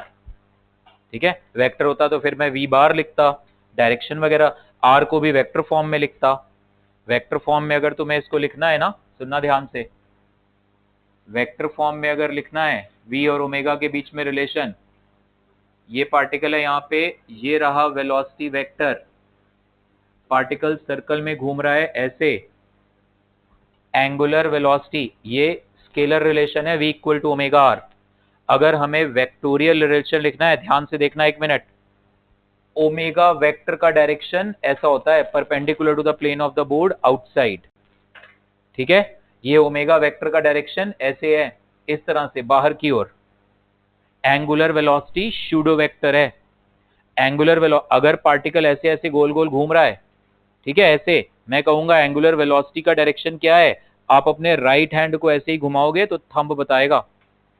ओके, तो इस डायग्राम में एंगुलर वेलोसिटी का डायरेक्शन किधर है, बाहर की ओर। वेलोसिटी का डायरेक्शन किधर है, इधर। तो तुम इसी रिलेशन को अगर वेक्टर नोटेशन में लिखना चाहोगे ना, तो what you will write, v bar is equal to this omega bar cross r vector. r vector ये आएगा। 2 मिनट के लिए क्रॉस प्रोडक्ट पे वापस चलो, आप समझोगे इस चीज को। इस डायग्राम में 3 वेक्टर हैं। वेलोसिटी वेक्टर किधर है, ये रहा, रेडियस वेक्टर ये रहा, एंगुलर वेलोसिटी का वेक्टर बाहर की ओर है। तो ये मैंने मार्कर को रखा आपकी ओर, ये एंगुलर वेलोसिटी है, और ये क्या है, रेडियस वेक्टर है। अब आप वही क्रॉस प्रोडक्ट यूज करो, ओमेगा से आर की ओर अपने राइट हैंड को घुमाओ, थंब तुम्हें वी बार का डायरेक्शन दे रहा है, वी बार का डायरेक्शन ऊपर है ना यहाँ पे। ओमेगा वेक्टर ये रहा, संप्रीत ध्यान दो इधर, ओमेगा वेक्टर ये रहा, आर वेक्टर ये रहा। इस डायग्राम में ओमेगा वेक्टर बाहर की ओर है, सो ओमेगा वेक्टर ऐसे उंगलियां गई, आर वेक्टर ऐसे आई, वी वेक्टर ये रहा। सो वेलोसिटी और एंगुलर वेलोसिटी में अगर वेक्टर रिलेशन चाहिए तो ये रहा, ये स्केलर रिलेशन है। ये मैंने स्पीड लिखी हुई है, v इज ओमेगा आर, बस। ओके, उसको भी नोट कर लो साइड में। और ओमेगा का डायरेक्शन भी दिखा दो, डायरेक्शन ओमेगा का कैसे बताते हैं, राइट हैंड को घुमाओ ऐसे, मान लो अभी क्लास खत्म होगी, आप जाते वक्त ये डोर को ऐसे खोलोगे, प्रबनंत इस डोर की एंगुलर वेलोसिटी का डायरेक्शन बताओ किधर है। तुम अपने घर में कमरे से बाहर निकले, डोर का हैंडल पकड़ा, डोर को ऐसे खींचा, तो बताओ जब तुम डोर को खोल रहे हो तो इसकी एंगुलर वेलोसिटी का डायरेक्शन किधर है, जैसे डोर घूम रहा है अपने राइट हैंड को वैसे ही घुमा दो, तो थंब क्या देगा, डाउन। सो इसकी एंगुलर वेलोसिटी का डायरेक्शन है हिंजेस के अलोंग, एक्सिस के अलोंग, डाउनवर्ड। एंगुलर वेलोसिटी का डायरेक्शन हमेशा एक्सियल होता है, इसको एक्सियल वेक्टर्स भी बोलते हैं इनको, ये रोटेटिंग टर्म्स जो हैं। जैसे टॉर्क का डायरेक्शन भी मैंने आपको बताया था, अभी फिर बताऊंगा रोटेशनल मोशन जब पढ़ेंगे, ठीक है। ये फैन की एंगुलर वेलोसिटी का डायरेक्शन बताना बेटे लावण्या, तुम्हारे ठीक ऊपर फैन घूम रहा है, इसकी एंगुलर वेलोसिटी का डायरेक्शन बोल बेटे किधर है, कैसे घूम रहा है ये, कैसे घूम रहा है ये, हाँ ऐसे घूम रहा है भाई, देख लो, हाँ ऐसे घूम रहा है ना, तो तुम्हारी ओर है, अपवर्ड क्यों बोला। सो एंगुलर वेलोसिटी का डायरेक्शन, ठीक है, उतार के दू फैन, है ना। सो जैसे बॉडी घूम रही है वैसे अपने राइट हैंड को घुमाओ, thumb will give the direction, left hand को नहीं संप्रीत बेटे, राइट हैंड को, तुम्हारे राइट हैंड में किंडर जॉय जल्दी आ जाएगी, ये आदत होती है, राइट हैंड से लिख रहे होते हैं, लेफ्ट हैंड फ्री होता है, भाई तू क्यों फ्री है, तू भी घूम, इसको ही घुमा दे रहे हो तुम, लेफ्ट हैंड को ही सारा काम, राइट हैंड, ओके। सो समग्र बेटे वेक्टोरियल रिलेशन ये रहा, ये है स्पीड। अब आगे सुनो, इसको मैंने एक बार और टाइम के रिस्पेक्ट में डिफरेंशिएट किया, डीवी बाई डी टी क्या देगा, स्पीड है, स्पीड का डिफरेंशिएशन क्या देगा, टेंजेंशियल एक्सेलरेशन, इसको डिफरेंशिएट करोगे d by D t of v bar, ये तुम्हें देगा नेट एक्सेलरेशन, इसको डिफरेंशिएट करोगे ये तुम्हें देगा टेंजेंशियल। सो ये क्या आ जाएगा एक बार और डिफरेंशिएट करने पर, 80 ओमेगा का differentiation D omega by D T alpha, ये अल्फा आएगा कि नहीं आएगा, अल्फा आर। तो यहां ना तुम लोगों को क्या होता है, आदत पड़ जाती है, क्या आदत पड़ जाती है, मैं कहूंगा स्पीड बताओ, आप कहोगे sir V equal to omega R, V equal to omega R, फटाफट स्पीड आ गई। मैं कहूंगा एक्सेलरेशन बताओ, तुम कहोगे sir A equal to alpha R, याद रखना अल्फा आर तुम्हें एक्सेलरेशन का टेंजेंशियल कंपोनेंट दे रहा है, सेंट्रीपिटल का इससे कोई लेना देना नहीं है, सेंट्रीपिटल तो वी स्क्वायर बाय आर है, और यूनिफॉर्म सर्कुलर मोशन के केस में ये दोनों जीरो हैं। For uniform circular motion particle के पास सिर्फ सेंट्रीपिटल एक्सेलरेशन होता है, यूनिफॉर्म सर्कुलर मोशन का लावण्या बेटे मतलब क्या, स्पीड कांस्टेंट, स्पीड कांस्टेंट तो tangential acceleration zero. So uniform circular motion में both a t and alpha are zero. But नहीं, तुम लोग देखना अभी हफ्ते बाद ही टेस्ट में ये भी आएगा, इस संडे टेस्ट में laws of motion, friction, circular motion, ठीक है। अच्छे से एलओएम फ्रिक्शन रिवाइज करके रखो, और इसको तो हम पढ़ेंगे इस हफ्ते, छोटा टॉपिक है, आराम से कवर हो जाएगा, क्लियर। तो ना तुम लोग को मैं कहता हूं एक्सेलरेशन तो बताना, तुम लोग बोलते हो sir alpha R, alpha R total acceleration नहीं है, ये टोटल एक्सेलरेशन का सिर्फ टेंजेंशियल कंपोनेंट है, प्लीज इस बात को दिमाग में रखना, नोट कर लो, ठीक है विराज बेटे।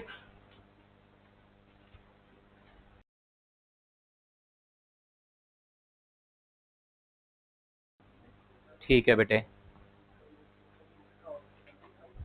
क्रॉस प्रोडक्ट का डायरेक्शन, ओमेगा वेक्टर किधर है, बाहर, आर वेक्टर किधर है, राइट। सो ओमेगा से आर की ओर ये हाथ घूमेगा ऐसे, तो थंब ऊपर की ओर आएगा और वेलोसिटी ऊपर की ओर ही है, ठीक है। सो प्लीज ये याद रखना, अल्फा आर नेट एक्सेलरेशन नहीं है, सिर्फ टेंजेंशियल। तो अब देखो इधर, सो प्लीज ये याद रखो, v equal to omega r, a equal to alpha r, but बार बार मैं आपको रिपीट कर रहा हूं, a equal to alpha r में ये मत कहना कि a नेट एक्सेलरेशन, ये सिर्फ टेंजेंशियल है।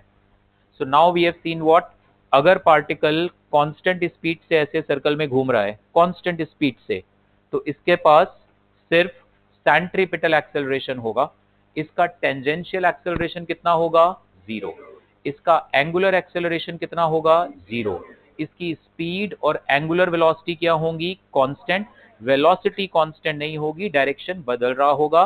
टाइम पीरियड क्या लिख सकते हो, 2 पाई बाय ओमेगा, ओमेगा और फ्रीक्वेंसी में क्या रिलेशन है, omega is equal to 2 pi N, ये जो रिलेशन लिखा omega is equal to 2 pi N, इस एन को हम क्या कहते हैं, it is called frequency, omega को वी कॉल एंगुलर वेलोसिटी।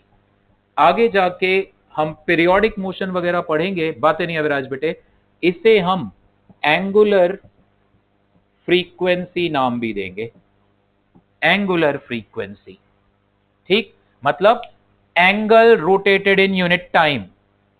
मान लो 1 सेकेंड में पार्टिकल 2 चक्कर लगा गया, तो फ्रीक्वेंसी कितनी हुई? 2। एक चक्कर में कितना एंगल? 2 पाई। 2 रोटेशन में कितना एंगल? 4 पाई। एन को यहां 2 रखो तो ओमेगा क्या आएगा? 4 पाई। 4 पाई क्या बता रहा है? Angle rotated in 1 second, that is called angular velocity, या इसको एक और नाम देंगे एंगुलर फ्रीक्वेंसी। ओमेगा की यूनिट क्या है? रेडियन पर सेकेंड। एन की यूनिट क्या है? सेकेंड इनवर्स, 1/सेकेंड। ओके, नोट कर लो इसको भी। ओमेगा को हम एंगुलर फ्रीक्वेंसी भी बोलते हैं। नाउ देखना इधर, right, non uniform circular motion, non uniform circular motion.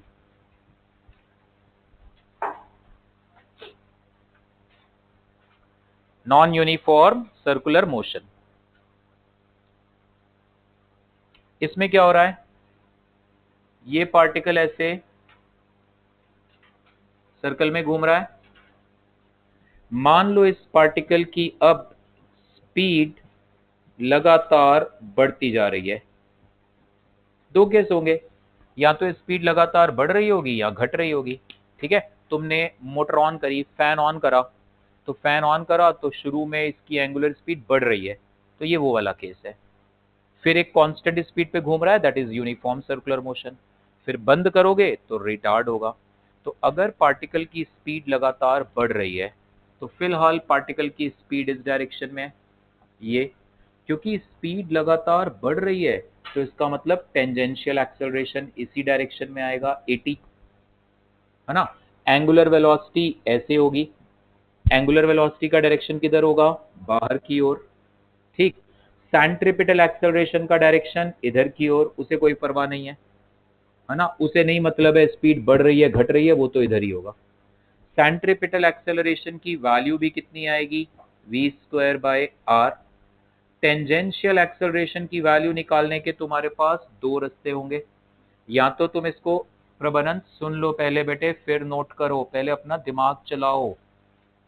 Tangential acceleration ढूंढने के तुम्हारे पास दो रास्ते होंगे, या तो अल्फा आर या फिर rate of change of speed. Tangential acceleration तुम दो तरीके से ढूंढ पाओगे, या तो फिर अल्फा आर या तो rate of change of speed, in fact 3 तरीकों से। ठीक है, वो भी बताता हूं मैं अभी। जैसे मान लो ये पार्टिकल ऐसे सर्कल में घूम रहा होगा, ये सर्कल में घूमते हुए पार्टिकल पे जितने भी फोर्सेस लग रहे होंगे, हम उन सारे फोर्सेस को रेडियल और टेंजेंशियल डायरेक्शन में तोड़ देंगे। जितने भी, जब डायनामिक्स ऑफ सर्कुलर मोशन हम पढ़ेंगे आगे, अभी काइनेमेटिक्स पढ़ रहे हैं। अभी तक आज के लेक्चर में मैंने फोर्स वगैरह बात ही नहीं करी कि पार्टिकल पे फोर्स किधर लग रहा है, वो करेंगे आगे आने वाली क्लासेस में।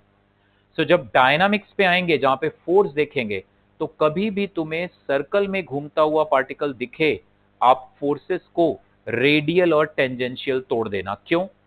क्योंकि हमने सीखा है जिधर एक्सेलरेशन होता है हम पार्टिकल को उधर, फोर्सेस को उधर और परपेंडिकुलर तोड़ते हैं।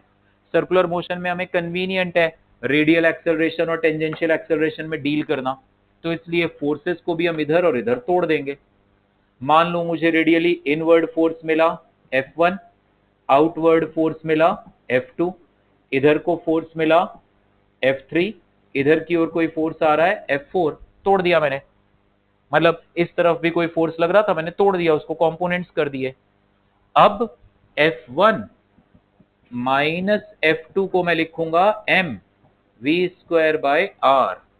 हमेशा ध्यान रखना, रेडियल डायरेक्शन वाला एक्सेलरेशन अंदर की ओर ही होगा, हमेशा बाहर की ओर हो ही नहीं सकता। ये जो सेंट्रीपिटल एक्सेलरेशन है, ये हमेशा सर्कल के सेंटर की ओर होगा। और हमने लॉज ऑफ मोशन में सीखा है जिधर एक्सेलरेशन है हम उधर वाले फोर्स को पहले लेते हैं ना, तो इसलिए क्या लिखेंगे? F1 माइनस F2 हमेशा। टेंजेंशियल मुझे पता नहीं, स्पीड बढ़ रही है, मान लो पार्टिकल इधर जा रहा था, पार्टिकल की स्पीड भी इधर ही थी, वेलोसिटी। अगर स्पीड बढ़ रही है तो इसका मतलब F3 F4 से बड़ा होगा, अगर स्पीड घट रही है इसका मतलब F3 F4 से छोटा होगा, अगर स्पीड कांस्टेंट है तो F3 और F4 बराबर।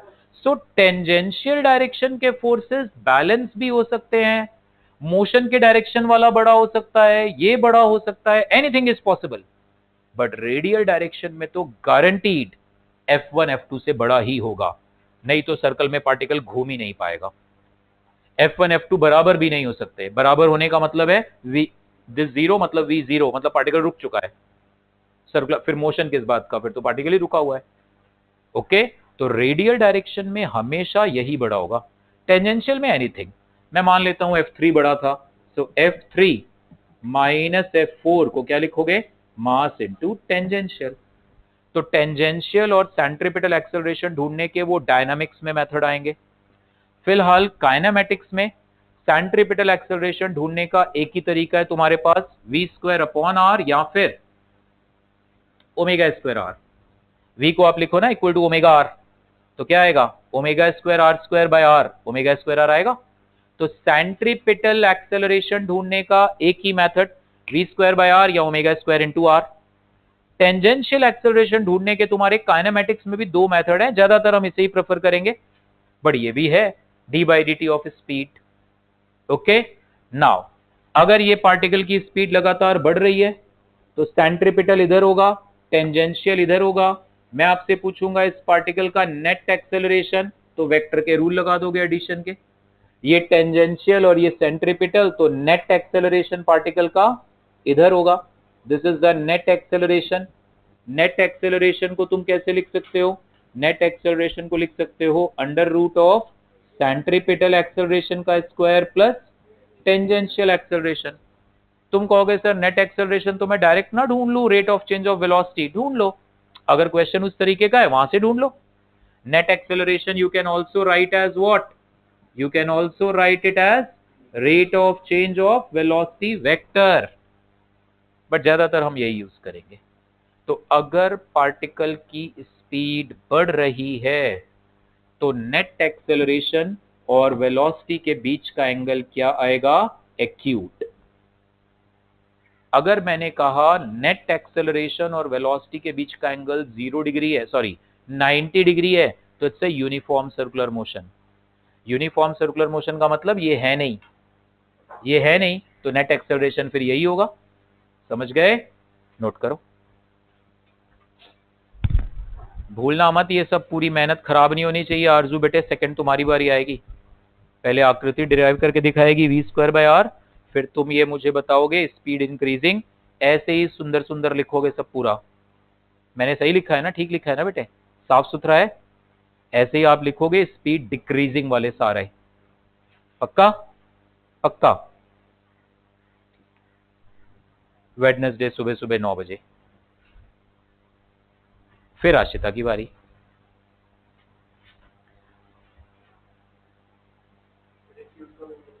हाँ क्या बेटा,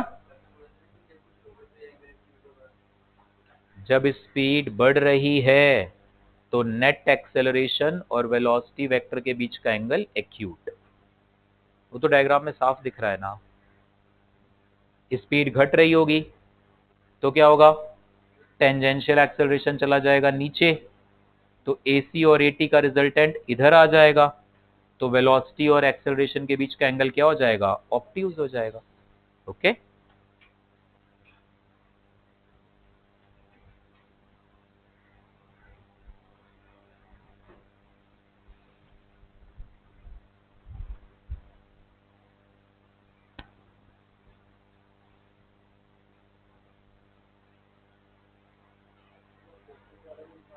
हाँ हाँ बना लो ना, वो तो आगे काम आएगा ही, जब डायनामिक्स ऑफ सर्कुलर मोशन पढ़ेंगे तो वो चीजें भी आएंगी हमारे सामने। भाई मैंने शीट के डाउट डिस्कस करने के लिए बोला है, आपस में जसनूर बातें करने के लिए नहीं। कौन सा बेटे, 14th और 17th, पहले ये दो क्वेश्चंस देखो जरा। 14th क्वेश्चन देखना पहले, बातें नहीं बेटे। Block B moves to the right with a constant. अच्छा क्वेश्चन है, ध्यान दो इधर। ये एक ब्लॉक है ए, यहां पे एक पुली अटैच्ड है, ठीक है, इस तरीके से ऐसे, this is going like this. यहां पे एक और पुली अटैच्ड है, ये एक और ब्लॉक है यहां पर, एंड देन ये फिक्स, ठीक है। ये ब्लॉक ए, ये block B, and it says that ये जो ब्लॉक बी है, block B is moving to the right with a constant velocity we naught. Then what is the velocity of A relative to B? A की velocity चाहिए with respect to B. कैसे करेंगे प्रभ मेहर, बताओ। तुम लोगों ने टेस्ट उस दिन नहीं दिया, अगले दिन तो देना चाहिए था यार। पीडीएफ दे देते उस समय, मुझे बोल दिया करो ऐसी छोटी चीज हो तो। प्रिंट ही निकालना था, हो जाता। उस समय खत्म तो हो ही गए होंगे, उतनी कॉपी करी थी जितने बच्चे बैठे थे। A with respect to B, सुनो ध्यान से, एक रिलेशन ध्यान रखना, मैं पहले भी बता चुका हूं, summation of tension vector dot velocity vector zero. ये एक रिलेशन याद रखो। दो ब्लॉक्स के केस में, अक्षय अक्षय सामने ध्यान बैठे, आपस में बातें नहीं। दो ब्लॉक्स के केस में ये रिलेशन डायरेक्ट मुझे ऐसे मैं यूज करूंगा जैसे मैंने यूज किया था, टेंशन दुगना था तो मैंने कहा था वेलोसिटी आधी, याद आ रहा है? यहां पे देखना जरा, अगर यहां पे टेंशन T है तो यहां पे भी टेंशन क्या आएगा? T। यहां से भी टेंशन क्या आएगा? T। इधर से भी T, इधर से भी T, यहां से टेंशन क्या आएगा? यहां पे टेंशन क्या आएगा? 2T। ये जो ब्लॉक बी और ब्लॉक ए हैं, ब्लॉक बी पे टोटल टेंशन कितना है? 3T। ये T और ये 2T, 3T। अच्छा क्वेश्चन था ये, शायद ही किसी से हुआ हो। ब्लॉक ए की वेलोसिटी कितनी है? सॉरी, टेंशन क्या है? 2T। टेंशन में क्या रेशियो आ रहा है? 3:2। Tension in B, block B upon tension in block A, इसका रेशियो क्या आ रहा है? 3:2। तो वेलोसिटीज का रेशियो उल्टा आएगा, 2:3। सो velocity of block B divided by velocity of block ए क्या आएगा? 2:3, उल्टा। ये यहां से आता है। ये रिलेशन क्या कह रहा है? Summation T bar dot v bar is zero, यानी tension in block A into velocity of block A, और ब्लॉक ए पे टेंशन राइट, वेलोसिटी भी राइट, तो cos 0 डिग्री आ जाएगा। डॉट प्रोडक्ट है ये, ठीक है। Plus tension in block B into velocity of block B into cos 180 degree should be zero. यही तो ये रिलेशन कह रहा है। ये कह रहा है टी और वी के डॉट प्रोडक्ट का समेशन, यानी पहले ब्लॉक पे T1V1 cos थीटा, दूसरे ब्लॉक के लिए T2V2 cos थीटा, तीसरे के लिए, तीसरा होता तो T3V3 cos theta equal to zero. Now यहां से क्या आ जाएगा? टेंशन इन ए कितना है? 2T into velocity of A. Tension in B कितना है? 3T into velocity of B, और cos 180 क्या है? -1 इक्वल टू जीरो। तो ये आ जाएगा 2T times v A minus 3T times v B, this is equal to zero. So ये आ जाएगा 2T times v A is equal to 3T times velocity of B, T और T cut जाएगा। So velocity of A क्या आ जाएगा? 3/2 times velocity of B. दो blocks अगर हो तो इतना सारा एफर्ट के बजाय सीधे ये लिखो कि टेंशन और वेलोसिटी में उल्टा रिलेशन। वो आ ही रहा है बेटे, अब यहां से देखो, ये 2T T1 है, सो TA is equal to TB आ रहा है, ठीक है। सो अनंत ध्यान दो बेटे, प्रबंध अलर्ट होके बैठो बेटे। टेंशन और वेलोसिटी में इनवर्स रिलेशन आता है दो ब्लॉक्स के लिए सीधा। दो से ज्यादा हुए कभी मैं इसको यूज करूंगा, दो के लिए तो मैं सीधे लिख दूंगा TAVA is equal to TBVB, यानी TB अपॉन TA जो भी आया, VB अपॉन VA उसका उल्टा आएगा, ठीक है। So what is the velocity of block A? Velocity of block A is 3/2 times velocity of block B. B की वेलोसिटी वी नॉट थी, तो इसकी वेलोसिटी क्या हो गई? 3/2 वी नॉट। यहां भी वही आ रहा है। समझ आ रही है बात? तो कभी भी तुम्हें करा है हमने बेटे, हमने कई क्वेश्चन, टेंशन दुगना था तो एक्सेलरेशन आधा कर दिया, याद आ रहा है? तो वो रिलेशन हमने वही रिलेशन था यहाँ पे। नाउ इसकी वेलोसिटी वी नॉट, तो इसकी कितनी आ गई? 3/2 वी नॉट। हमसे क्या पूछ रहा है? Velocity of A relative to B. So 3/2 V naught minus V naught, दोनों सेम डायरेक्शन में जा रहे हैं, तो रिलेटिव वैल्यू कैसे मिलेगी? Subtract. So it is V naught by 2 towards right, that is the answer. Okay, note कर लो इसको।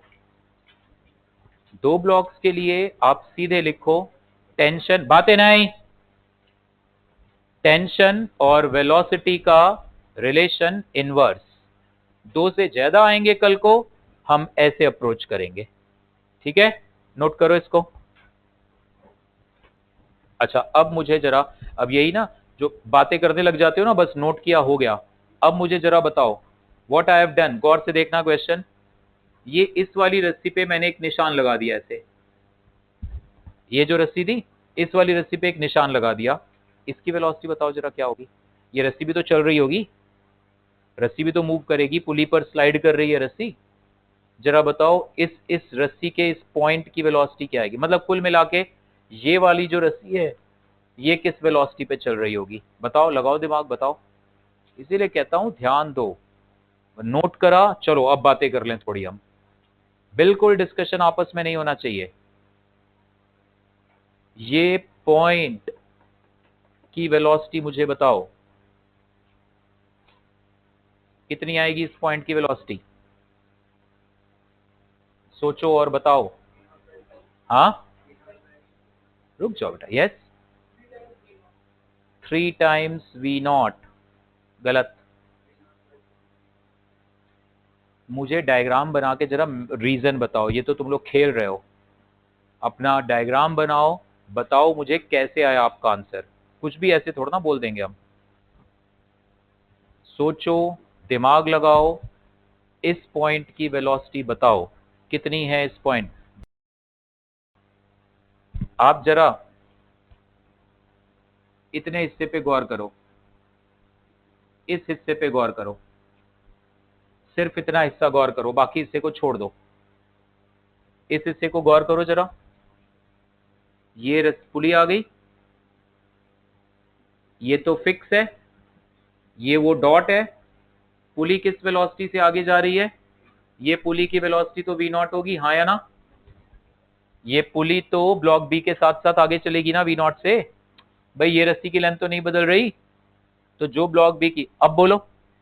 अब ये तो पढ़ा हुआ है आपने, बट वो अप्लाई तभी कर पाओगे जब आपने डेप्थ में समझाए चीजें।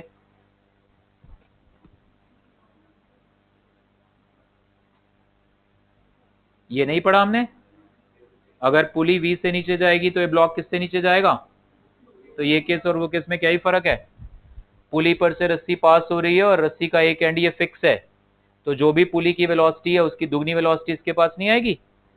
तो ये पार्ट किस वेलोसिटी से आगे भाग रहा होगा? 2v0,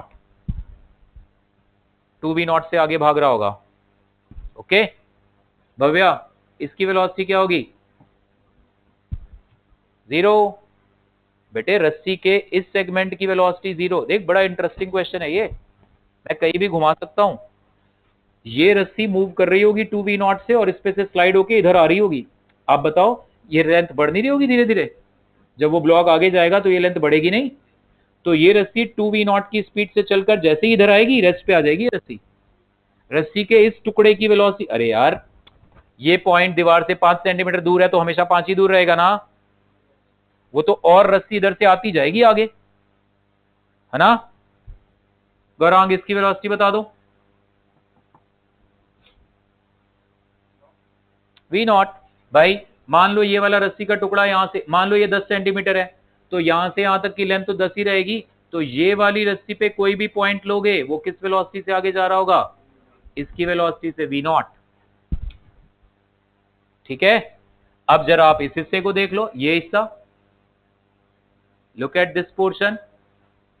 ये पुली, ये किस वेलोसिटी से जा रहा है? v0। ये किस वेलोसिटी से जा रहा है? 2v0। तो पुली की वेलोसिटी क्या आएगी? This velocity plus this velocity bye 2। याद आ रहा है? सो कितनी आएगी इसकी वेलोसिटी? 3/2 v0। वो तो है 3/2 v0, जो ब्लॉक की वेलोसिटी है वही तो इसकी है।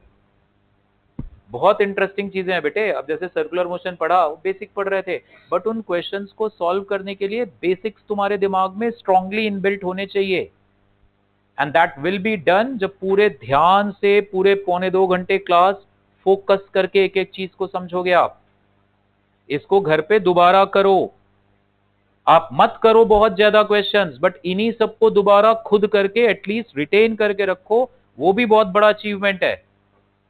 नोट करो इसको, खुद करना। ये इसमें ऐसी तैयारी हो तो गया सर क्वेश्चन, छोड़ो अब इसको। क्वेश्चन सॉल्व करना पर्पस हमारा कब था? हमारा पर्पस है हमारे सोचने की कैपेसिटी और ग्रो करे। जितनी तरीके से आप सोच सकते हो चीजों को सोचो, ठीक है? एक और क्वेश्चन देखो मैं आपको देता हूं, इसके तो डिस्कस कर लेंगे, बातें नहीं बेटे, फिर बातें नहीं। नहीं, ये वर्क पावर एनर्जी में एक कॉन्सेप्ट आता है, वहां पे मैं इसका डेरिवेशन भी करा दूंगा। फिलहाल इसको याद रहो, इक्विलिब्रियम से इसका कोई लेना देना नहीं है। ये क्वेश्चन मुझे करके दिखाना जरा, आप लोग देखे कौन कर पाएगा। टफ क्वेश्चन है, इंटरेस्टिंग क्वेश्चन है, सोचना। ये एक इंक्लाइन प्लेन है, ठीक है? Angle is theta. काफी लॉन्ग इंक्लाइन है, मतलब ये मत समझना ये ग्राउंड है, ये इंक्लाइन और आगे ले जा सकते हैं हम। तो ये एक इंक्लाइन प्लेन है।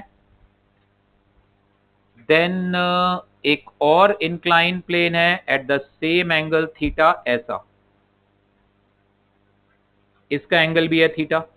ये भी इंक्लाइन ऐसे इस तरह जा रहा है, ये इंक्लाइन इस तरफ जा रहा है ऐसे। ये दो इंक्लाइन प्लेन है, ठीक है? दोनों का हॉरिजॉन्टल से एंगल सेम है। समझ पा रहे हो सिचुएशन? ठीक है। एक इंक्लाइन प्लेन मान लो, ये वाला इंक्लाइन प्लेन हमने इस तरह से ऐसे, ये एक इंक्लाइन प्लेन है ऐसे, एक इंक्लाइन प्लेन यहां पर ऐसे, ठीक है? ये ऐसे जा रहा है नीचे, ये इंक्लाइन प्लेन ऐसे जा रहा है नीचे।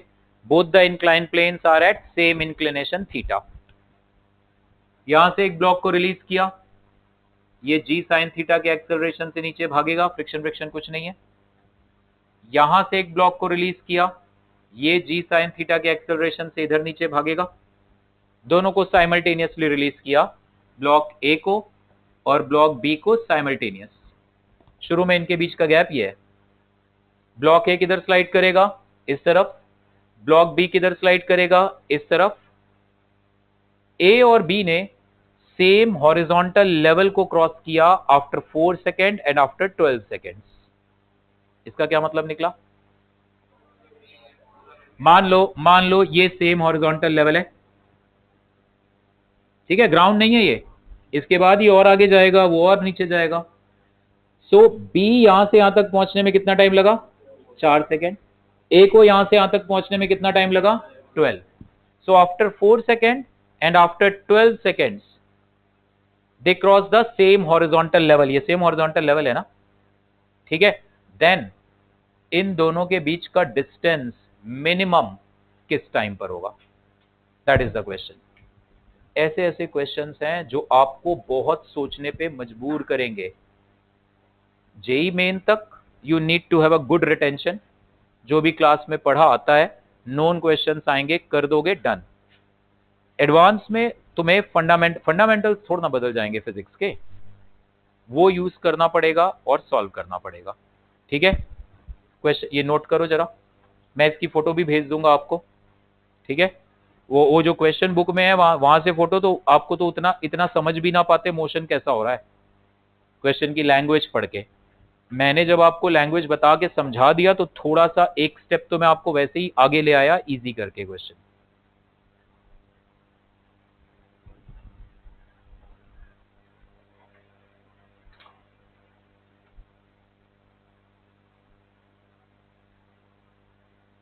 Block A and B are released on smooth inclined planes having same inclination as shown. Block A and B are released on smooth inclined planes having same inclination as shown. लिखा भव्य बेटे? After 4 second, sorry after 12 seconds, क्योंकि ए पहले लिखा है ना आपने, after 12 second and 4 second they cross the same horizontal level. After 12 seconds and 4 seconds they cross the same horizontal level. बस टाइम देखते रहो। Then find at what time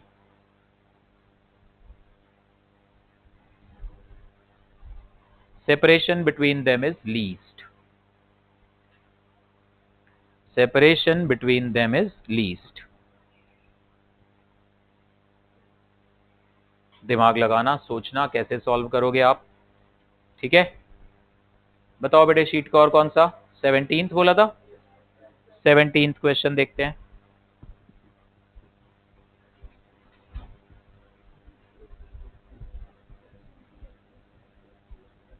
बात है नहीं बेटे। A uniform metal chain is placed on a rough table such that one end of the chain hangs down over the edge of the table. When 1/3 of its length hangs, the chain starts sliding. देखो इधर, ये table है, ऐसे ये chain पड़ी हुई है heavy, बस ऐसे, और गिर नहीं रही है चेन, ठीक? हैंगिंग पार्ट का मास है m1, टेबल पर रखे पार्ट का मास है m2। टोटल चेन का मास हो गया m1 plus m2 that is capital M। Chain uniform है, जब भी कहा जाए ऑब्जेक्ट यूनिफॉर्म है तो आप यूनिटरी मेथड लगा सकते हो। पूरी चेन की लेंथ है तो मास m, मैंने मान लो कहा 20 सेंटीमीटर हैंगिंग है, तो पूरी चेन की लेंथ है मान लो 100 सेंटीमीटर, तो मास m, तो 20 सेंटीमीटर का मास कितना, यूनिटरी मेथड से निकाल लो। फिलहाल मुझे उसमें नहीं जाना, मैं आपसे कह रहा हूं ये चेन रेस्ट पे है। तो जसनूर बेटे बताओ, चलो तुमने पढ़ा नहीं है, गौरांग तुम बताओ, इस चेन पर टेबल से कितना फ्रिक्शन फोर्स आ रहा होगा? m1g। इस चेन पर टेबल से जो फ्रिक्शन फोर्स आ रहा होगा m1g के बराबर, क्योंकि ये जो m1 ये ड्राइव दे रहा है, इस पूरी चेन को चलने के लिए ड्राइविंग फोर्स कौन दे रहा है? हैंगिंग पार्ट का वेट। और रोक कौन रहा है? टेबल पर रखे पार्ट का लिमिटिंग फ्रिक्शन। इस केस में लिमिटिंग फ्रिक्शन की वैल्यू क्या है? म्यू m2g, जो कि m1g से बड़ा है। जो टेबल पर रखा पार्ट है उस पे लगने वाले फ्रिक्शन की लिमिटिंग वैल्यू बड़ी है, मतलब फ्रिक्शन यहां तक जा सकता है बट जरूरत सिर्फ इतनी है, तो इसलिए चेन मूव नहीं करेगी। मूव नहीं करेगी तो फ्रिक्शन लगेगा कितना? जितना जरूरत है, लिमिटिंग थोड़ा ना लगेगा। फिर तुमने चेन को ऐसे धीरे धीरे करके ऐसे हल्का सा और नीचे खींच लिया, हल्का सा और नीचे। कह रहा है जब 1/3 पार्ट इसका हैंग कर रहा है then it is on the verge of motion. और जब भी आपसे कहा जाए वर्ज ऑफ मोशन तो इसका मतलब क्या? फ्रिक्शन अब अपनी लिमिटिंग वैल्यू पे आ गया। तो इसका मतलब जब ये चेन का 2/3 पार्ट हैंग कर रहा है, 1/3 सॉरी, तो 1/3 तो मास भी कितना होगा? m/3, और 2/3 पार्ट का मास क्या होगा? 2m/3। मतलब इस वक्त फ्रिक्शन जस्ट लिमिटिंग के बराबर हो गया है। मतलब इस वक्त ड्राइविंग फोर्स और फ्रिक्शन की limit are just balanced. Driving force इस वक्त क्या होगा? mg/3, हैंगिंग पार्ट का वेट खींचेगा। फ्रिक्शन फोर्स की लिमिटिंग वैल्यू यहां पे कितनी है? Mu times 2mg/3। Done. mg/3 cancel, mu की वैल्यू कितनी आ गई? हाफ। ठीक, अब इस पे मैं और इंटरेस्टिंग क्वेश्चन बना सकता हूं। ये तो इजी है, ये जेई मेन लेवल है, मैं क्लियर बता रहा हूँ, जेई मेन लेवल ऐसा ही है। बट तुम लोग टैलेंट दिखाओगे ना, 12वीं में आओगे, बोर्ड एग्जाम आएंगे, प्रैक्टिकल्स आएंगे, सब मैच्ड अप कर देते हो चीजें। ये बहुत आसान है चीजें, टफ अभी कब बनेगा? मान लो अब इस जगह से मैंने चेन को हल्का सा पुल करके छोड़ दिया, क्या होगा? सारी चेन फिसल के नीचे गिरेगी।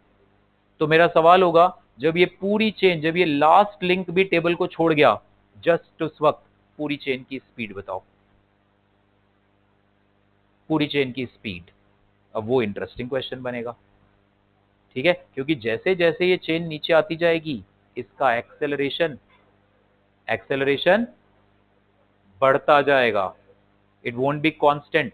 हैंगिंग पार्ट जितना ज्यादा होगा ड्राइव उतना ज्यादा नहीं मिलेगा और फ्रिक्शन की लिमिट उतनी छोटी नहीं हो जाएगी।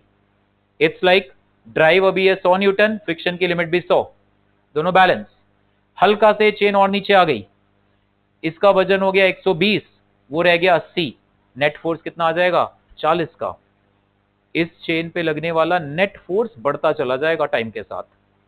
तो इंटरेस्टिंग, बाद में करेंगे उसको, ठीक है। और कौन सा 19th और 7th। 19th क्वेश्चन देखो,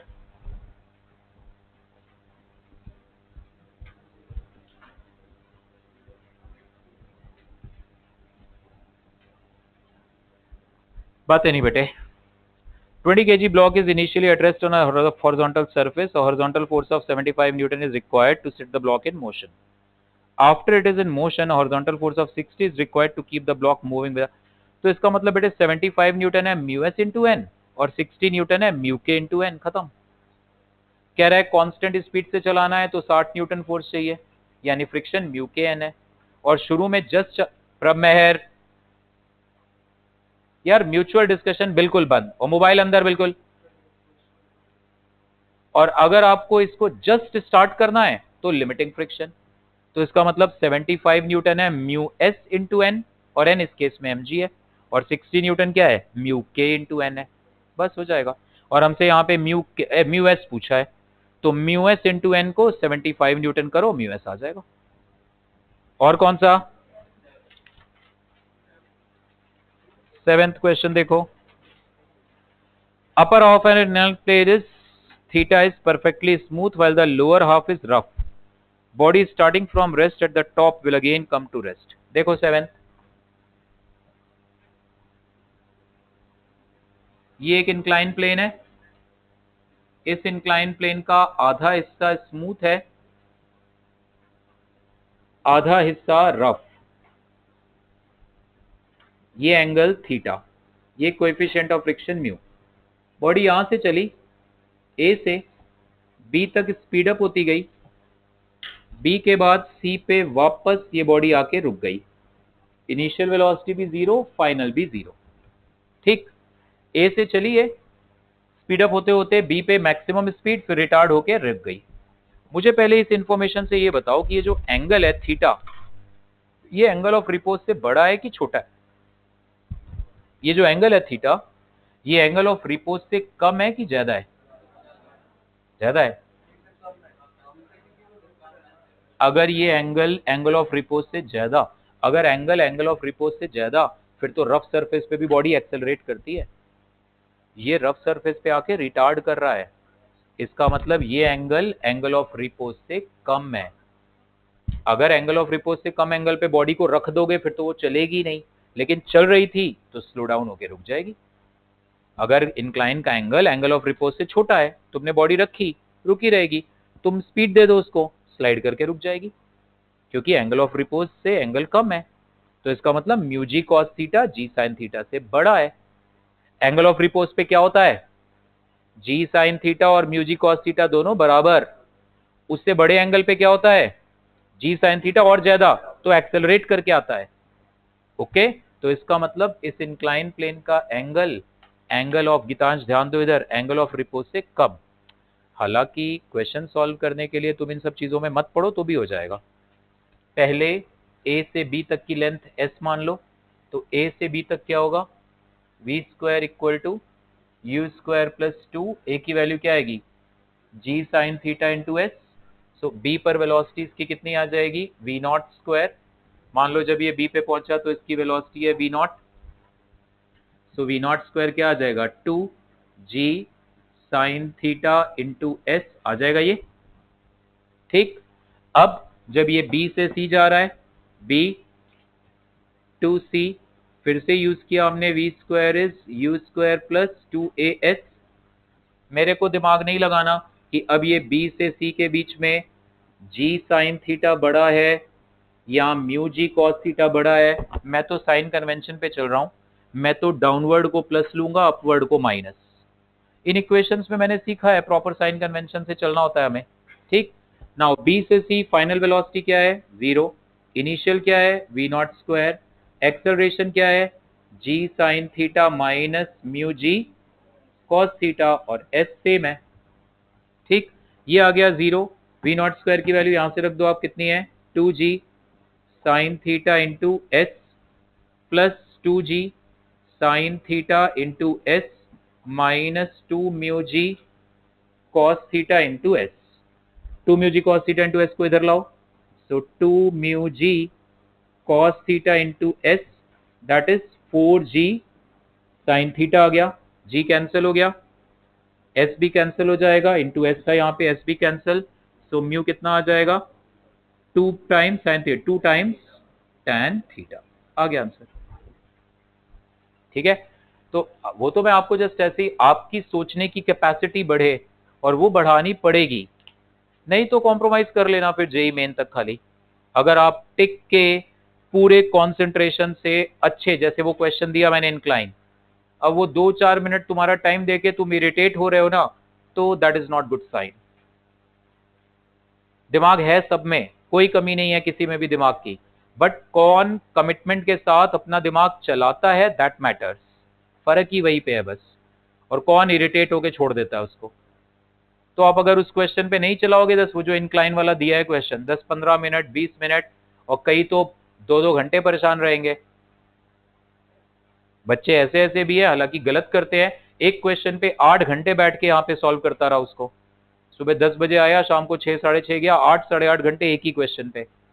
वो भी गलत है, बट वो है, ऐसा बच्चा तो है, उसकी गलती नहीं है, वो रिसर्च टाइप वाली लाइन में जाने के लिए बना है। But I am just giving you an example कि वो चाहिए पेशेंस। नहीं है तो फिर ठीक है, जेई मेन तो इंतजार कर ही रहा है बच्चों का, सीधे सीधे क्वेश्चंस होंगे, तुम्हें आते हैं फटाफट सॉल्व करने, ऐसे ऐसे क्वेश्चंस जहाँ पे फटाफट बेसिक फंडामेंटल सब, ये भी कम नहीं है, ये भी सारे बच्चों से नहीं हो पाता, मार्क्स आप देखते ही हो अपने, है ना, वो उसीलिए कम आते हैं क्योंकि आप जो तरीका चाहिए इस पढ़ाई को, वो तरीका निपटाते हो काम। शीट है अभी कर देते हैं सर, आपको चाहिए ठीक है, गूगल खोला, लो जी, खत्म, कोई फायदा ही नहीं है उसका, आप भूल जाओगे उसको, जब तक आप खुद नहीं सोचोगे आपके दिमाग में वो स्ट्राइक नहीं करेगा एग्जाम टाइम में। और बताओ, चलो परसों कर लेंगे, परसों तक आप सर्कुलर मोशन पूरा अच्छे से रिवाइज, आज जो शीट दी है फ्रिक्शन की, सर्कुलर के नोट्स में थोड़े से वो दे दूंगा, एंड वो क्वेश्चन मुझे करके दिखाना है इंक्लाइन प्लेन वाला। किसकी, ऑफ कोर्स टाइम पूछ, अब बस 1 मिनट बताओ और क्या आ सकता है, tell me any other option. मैंने पूछा था किस टाइम पर उनके बीच का गैप मिनिमम, अब इसका आंसर क्या होगा, नेचुरल सी बात है, ऐसे आएगा 5 सेकेंड, 7 सेकेंड, ऐसा ही कोई आंसर आएगा। ये शीट किसकी है,